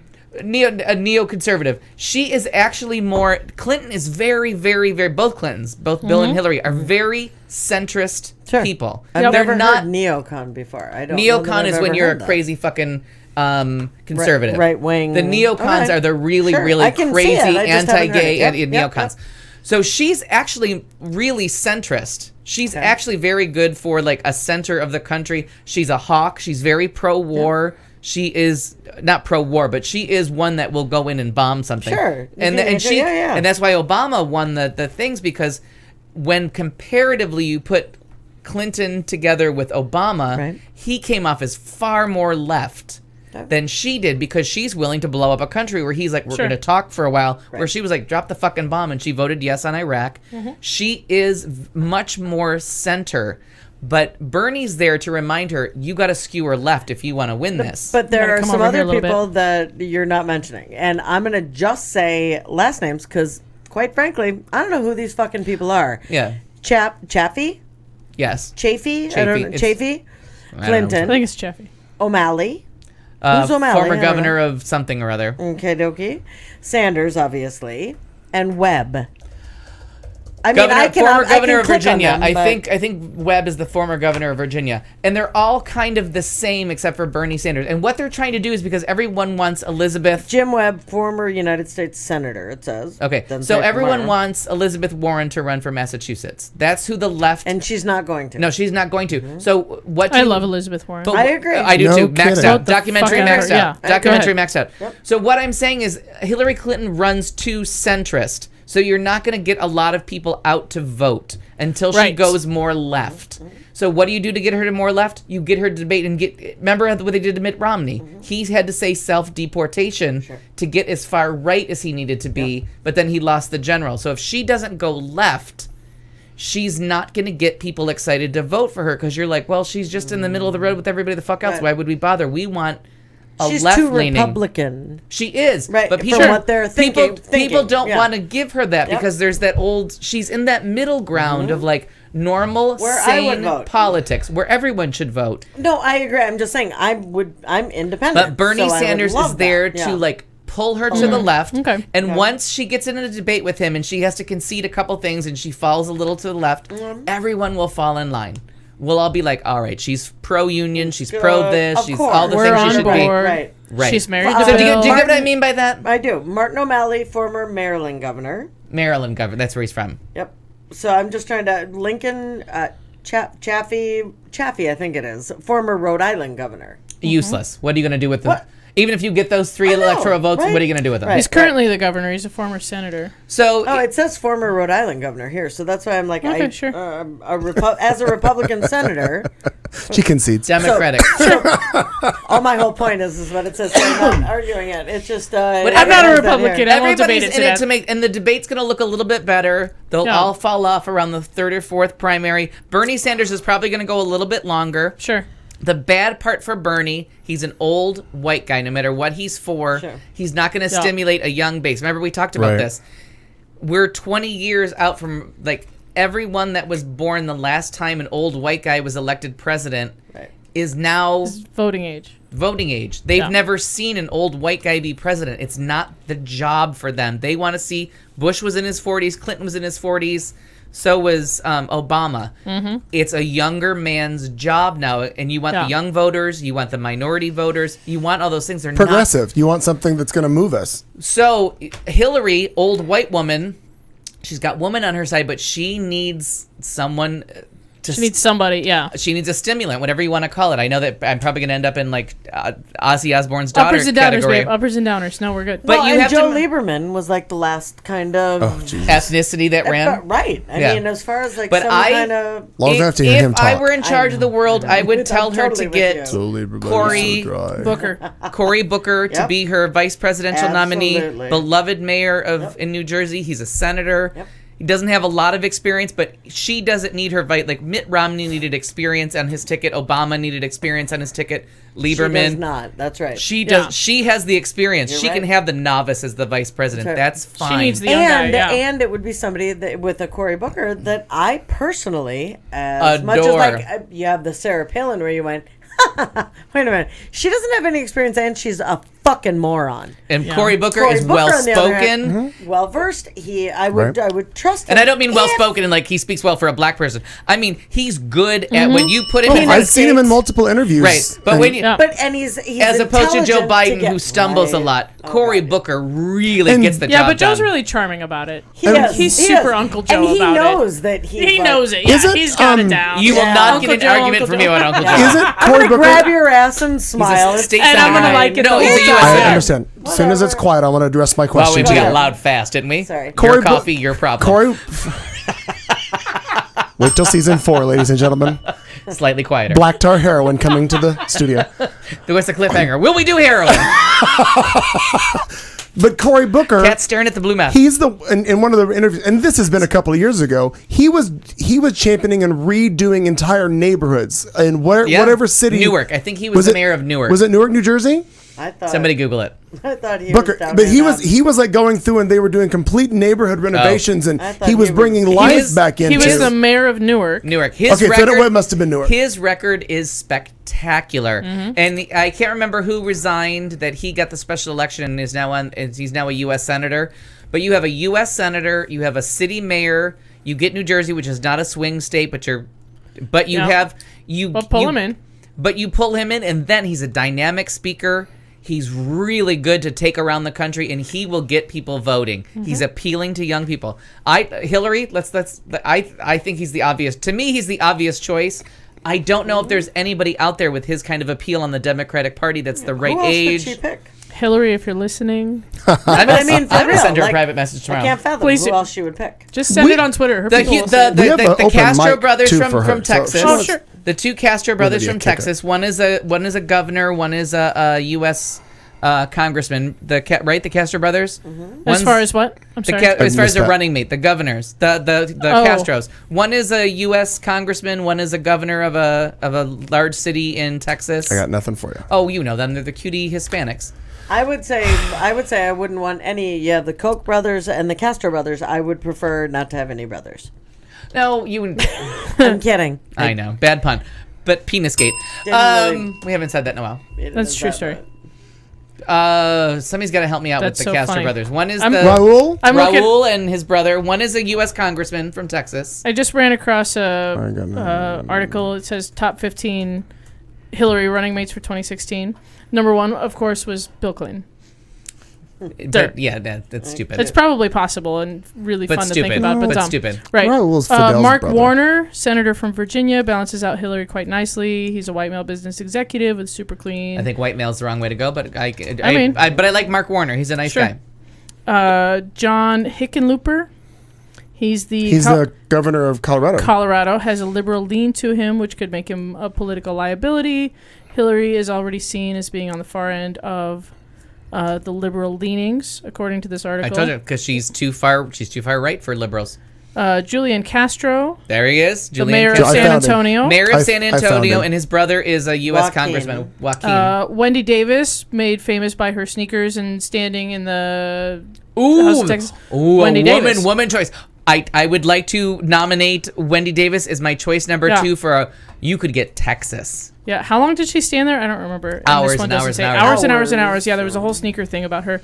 Martin O'Malley, the governor of Maryland. Yep, he's running for president, and he's not a smart choice because you're going to win Maryland no matter what. Maryland's not a swing state. You don't get a lot with a white guy from Maryland. Jay Nixon, the governor of Missouri, potentially a good choice for Hillary. Very popular in his home state. Missouri would be a big win. 6 statewide elections in a row. Yes, he would be a big win. That actually, I would put him number 3. I would put him in there. Tim Kaine, senator from Virginia, whispered about in some circles as a possible running mate with good reason. It's easy to see why some top political analysts think he's a good choice. Strong political history, lieutenant governor of Virginia, then governor, before moving to the Senate. He's a great speaker, too. He's one of those people that could rally a base. Who's that? I'm a big fan. This is Tim Kaine. Thank you. He really is. He's one of the ones on the move. If we lose this one, he's a good 2020 nominee. Yeah, he's a good. Brian Schweitzer, former governor of Montana. He's on Real Time with Bill Maher quite a bit. Proven to be a popular and trusted enough as a Democrat to get elected Winning as Montana governor in a doesn't get you strongly anything. Republican state. Yep, but Montana doesn't get you anywhere. Montana doesn't get you shit. But look at Romney and the almost vice rapist in chief. They didn't win either one of their states, so it doesn't guarantee you're going to win the state you came from. Evan Bayh, Bayh, a former Democratic politician from Indiana. That's a good state to be from. Held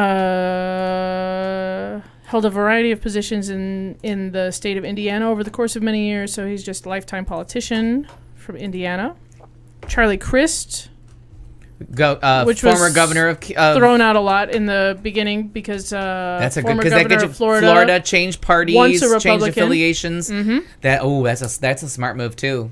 Yeah, for the wrong reason, but a smart move. But still, I mean, win to win. But somebody's probably saying about my Cory Booker choice is smart move, wrong reason. Yeah. Yeah. I see. I see that. Castro, I could see.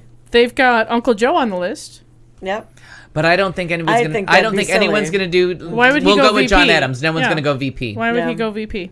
Although a very effective VP because you're the head of the Senate. Well, you're true. Yeah. Tom Vilsack. I love your list. This is very intriguing. Thank you. I know he's bored to death, but I'm intrigued beyond reason. I'm just wondering what else you have in your segment other than this that we have to get through. We don't have to get through any of because we have We have 20 minutes to wrap up the show before we're actually cut off. So all right, no, I'm just we're letting fine. you know. Will we make it season finale? I'm on. Will we be cut off before we finish anything we're rambling about? Season finale. No, this is good. Bonus features added right away. I've got 3 more. I've got Tom Vilsack, who is the Democratic U.S. Secretary of Agriculture, who served 2 terms as governor of Iowa. Oh, that's a good choice. Iowa's a good state. Iowa. Let's give Iowa a try. Wesley Clark, who is seen here in some sort of military uniform. Wesley Clark, because he's Republican. That's a smart choice. He was going to run for the Republican nomination. He hasn't served in any political office before. No, not that. But what? Clark. He was the general. What the hell was he? Well, stand by. I'll tell you in a second. Oh, as soon as I read to it. Clark came on the political scene for the first time when he ran for president in the 2004 primaries. Though he didn't win, he put in a respectable showing and gained a lot of admirers. But he ran as Republican, didn't he? No, Clark is a Democrat, a known Clinton supporter. And what was his rank? Having rallied. Oh, he's one of the last 4-star generals, I think. White hair. I can see him. Well, that's the one I'm thinking. I would put him number 4 because of age and everything else. But boy, do you get a lot of Republicans back with him. Sure. Because he's military. With the 4-star general. But he's not just military. He's smart. Wesley Clark, right? Wesley Clark. I remember him. He's attractive. He's smart. He polls to the right people, and you pull in the military with that. No, that's true. But he ran against John Kerry in the primaries. Now that I think about it, and John Kerry was military as well. So there was an equal footing there. But that's a smart. Because Kerry was numb, wasn't he?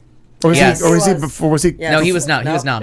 Ooh, sounds like the right age. Wesley Clark is. I'm intrigued. I love That's how a excited smart you get choice. about this. The last one I have on my list. Who thought Al would get excited about an older white guy? I am an older white guy at this point. What am I going to Penisgate. Penisgate. Last one on this list is Martin Heinrich.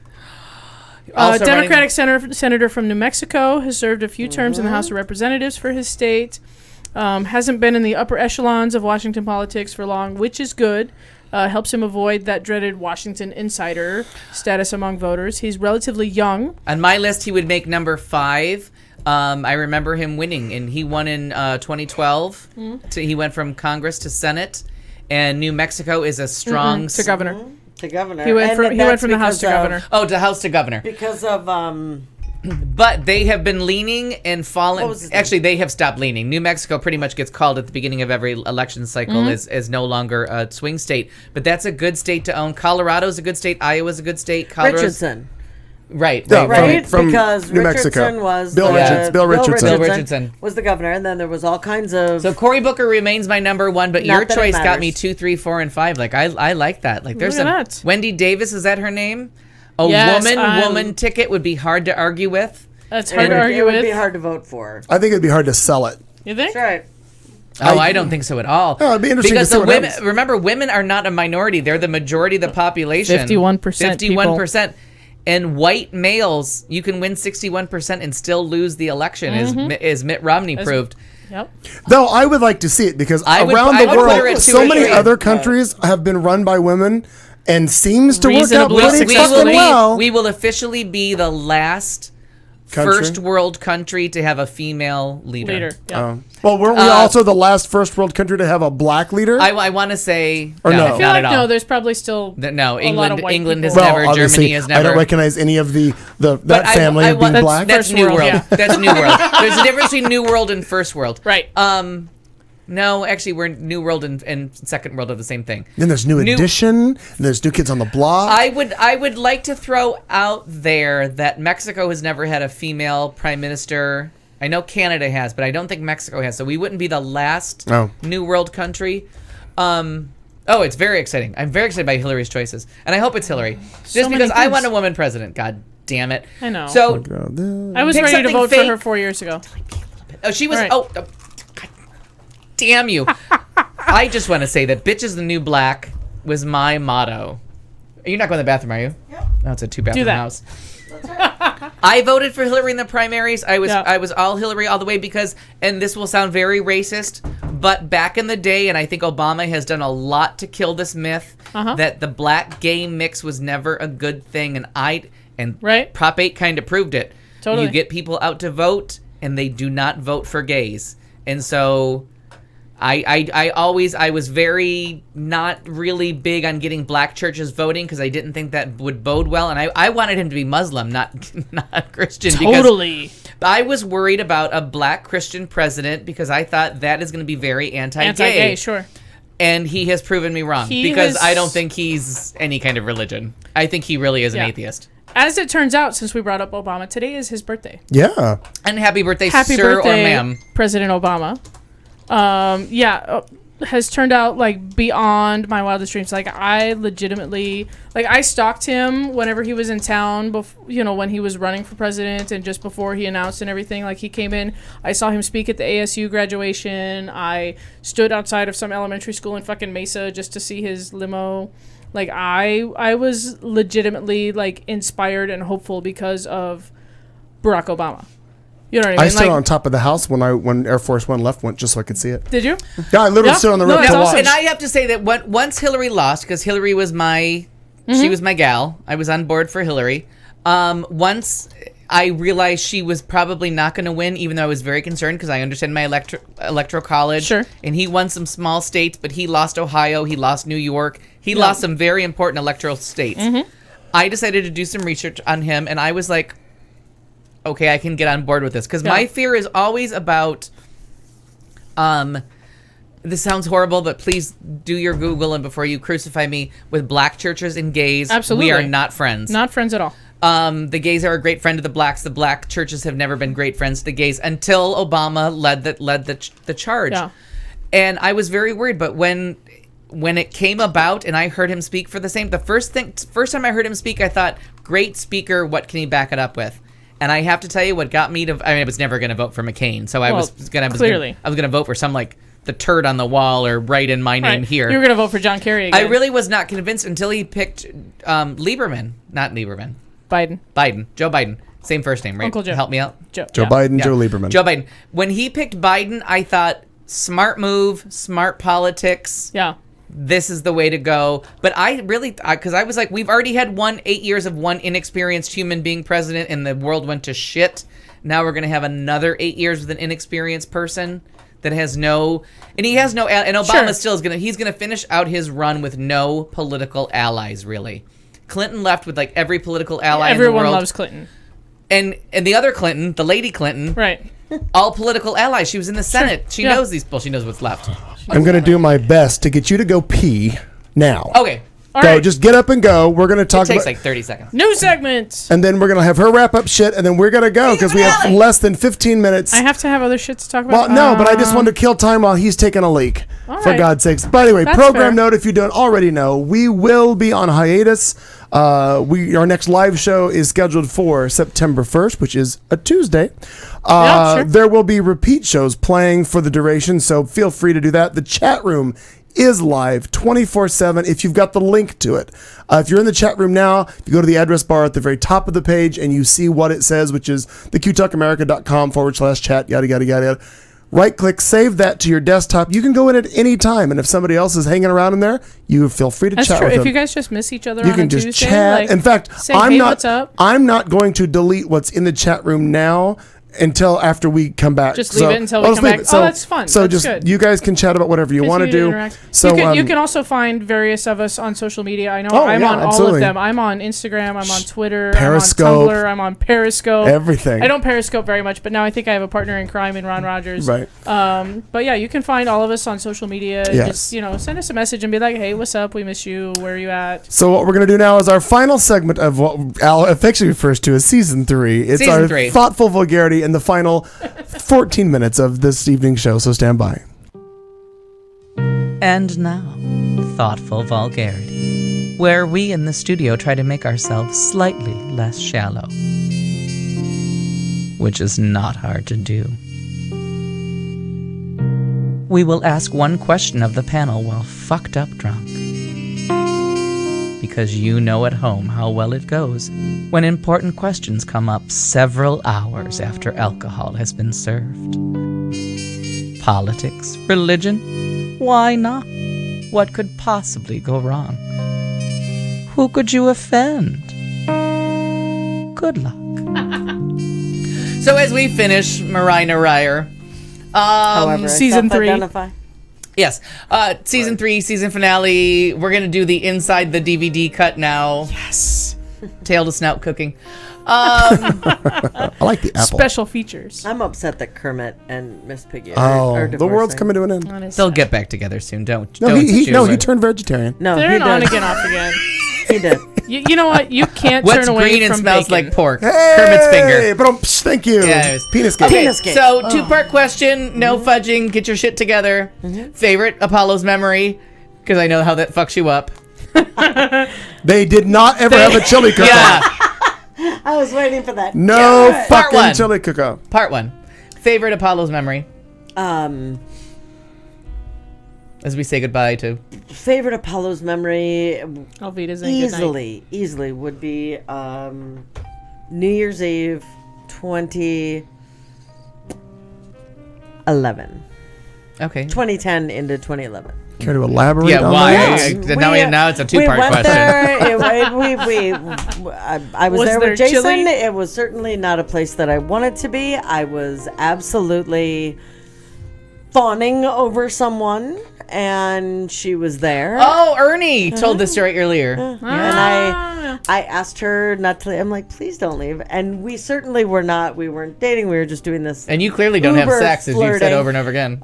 Well, You flirted with a car? you believe whatever you need. What's up? You said you were Uber flirting. I'm like, you flirted with a car? The Correct. black sedan? Was it the XL? But the tip was I included. The tip was I wanted, just the tip, man. I wanted to drive somewhere, or something. But Uncomfortable. I want you all to realize that she just said she had sex, which is the first time in 3 seasons she's admitted that. So up until now, she's been the dainty virgin that walked away from anything. That's a am true story. dainty. Anyway, delicate flower. But that was it was like a awful memory because then she did leave. She was. Because eventually you go home from Well, the bar's Apollo's. They do closed. close. No, they do that. It wasn't a I mean, 24/7. we didn't go home. I mean, truly, it was she did not stay. And She had a life outside of you. Had zero to do with that. She was like, fuck this noise, I'm out. No, I just mean she had No, things she to was do. still. It was New Year's still Eve. married. She was leaving. She was actually still married on paper, and I wasn't like doing some begging, like stay to be with me. It was just like, I don't want you to leave. So anyway, and she did leave, and I was a little like, but I love that memory. That's all. Oh, there's that. Because it led to where we are now, and it's just been fantastic. So sitting in this chair, and Barbara Seville did her rendition of Pink for the first time of Raise Your Glass. And it was just a great show. And which one did you want to? I hung out with. I'm sending it to you. Buddy Early and Donnie Sides, and you can't go wrong there. And it was just lovely. It was that New Year's Eve. I enjoyed that a lot. That's all. That sounds fun. That's all. It was ridiculous, but that's all. Favorite Apollo's memory? I was not a frequent attender of the Apollos, but I did on a few occasions when the Sexiest Bartender competition came around. I participated in that particular drunken shit show, and so I actually ended up having a really good time at a couple of those, and I feel like McKeek hosted one of those. I've hosted several of them. Several of them. Yeah. Maybe one of them that I participated in. You did. Yeah, there that's were a several. lot of fun. And then I don't think you hosted the one that I got to the end of the show and realized that I didn't win and that all these people were entirely too drunk for me to hang out with. So I jumped off the back of the stage and exited. But no, was that your drop mic moment of that was my, and I'm out. I don't know. Fuck this noise. No, I really do enjoy like any reason for people across the community to get together to work for some good. And that whole Bar with Benefits weekend was always kind of a positive thing that they did. And I was very happy to have participated a few times. Yeah. Fun. Good. They did a lot of great stuff. Clayton. But those bartenders drink before they strip. Well, duh. Are they awake? A lot. Do they have a podcast? For God's sakes. I don't drink that much in public. I don't. There's really not any one big thing that stands out. I know that I've had a lot of fun. I was given the opportunity to do the Naughty or Nice bingo, fill in a few times, and then Nevaeh and I had a really good run with it because it's just one of those things where it wasn't planned, and she was like next in line to be the host because whoever else canceled, and then we figured out that we gel well together and work together with no rehearsal. We just play off each other very well. So I had a good run with that. Obviously, the hosting of several of the Bar with Benefits things, and then that kind of became, I guess by default. You know, I hosted the viewings of RuPaul's Drag Race. Mm-hmm. So there were several good events where it was a rally of fun times, good people, and I got paid to have fun. Mm-hmm. I mean, literally. Always the best way to go. That was a good time. And again, Ron and Lee, though they are a client of ours for Edge Studios for my day job. Yeah. It was separate. There was that, and then there was what I did for them separately. That was the host part. So that was a good time. It was sad to see them close. But what was nice is as I popped in that morning, the Sunday that this past Sunday that they had closed. And one of the people sitting in the bar, well, two people, Stacey Lewis was sitting there, and Pat O from Bunkhouse, who had been a bartender at Apollo's for 20 years. Sure. And it was very nice to see so many people that you just hadn't seen in a while come together to give that big last hurrah of everything. And Pat even got behind the bar and slung some drinks. I saw some pictures, which was nice. Yeah. But I think going along with what you said, Kat, with you just see so many people come together, and even if it's just that random afternoon where 20 people just happen to converge and drink for a few minutes, even for no reason. And that's always was fine to be that. It was not my go-to bar by any means because it really that would have been my go-to bar. I live a block from this little strip. We had asked about go-to bars. One of the other things that I would remember, and maybe it's because it really wasn't a memory for you and more of a we told you about it. I thought you were going to say. I was going to say that. I thought you were going to say. Please don't ruin my moment. Kung Fu Panda. Can we not ruin my moment because that's my favorite memory. Oh, well, then okay. Then, no, you go right ahead. So we were playing the rehearsal version of this show, also known as The View at Al's apartment. And we got trashed. Well, that's your fault. What? So when was your 40th birthday?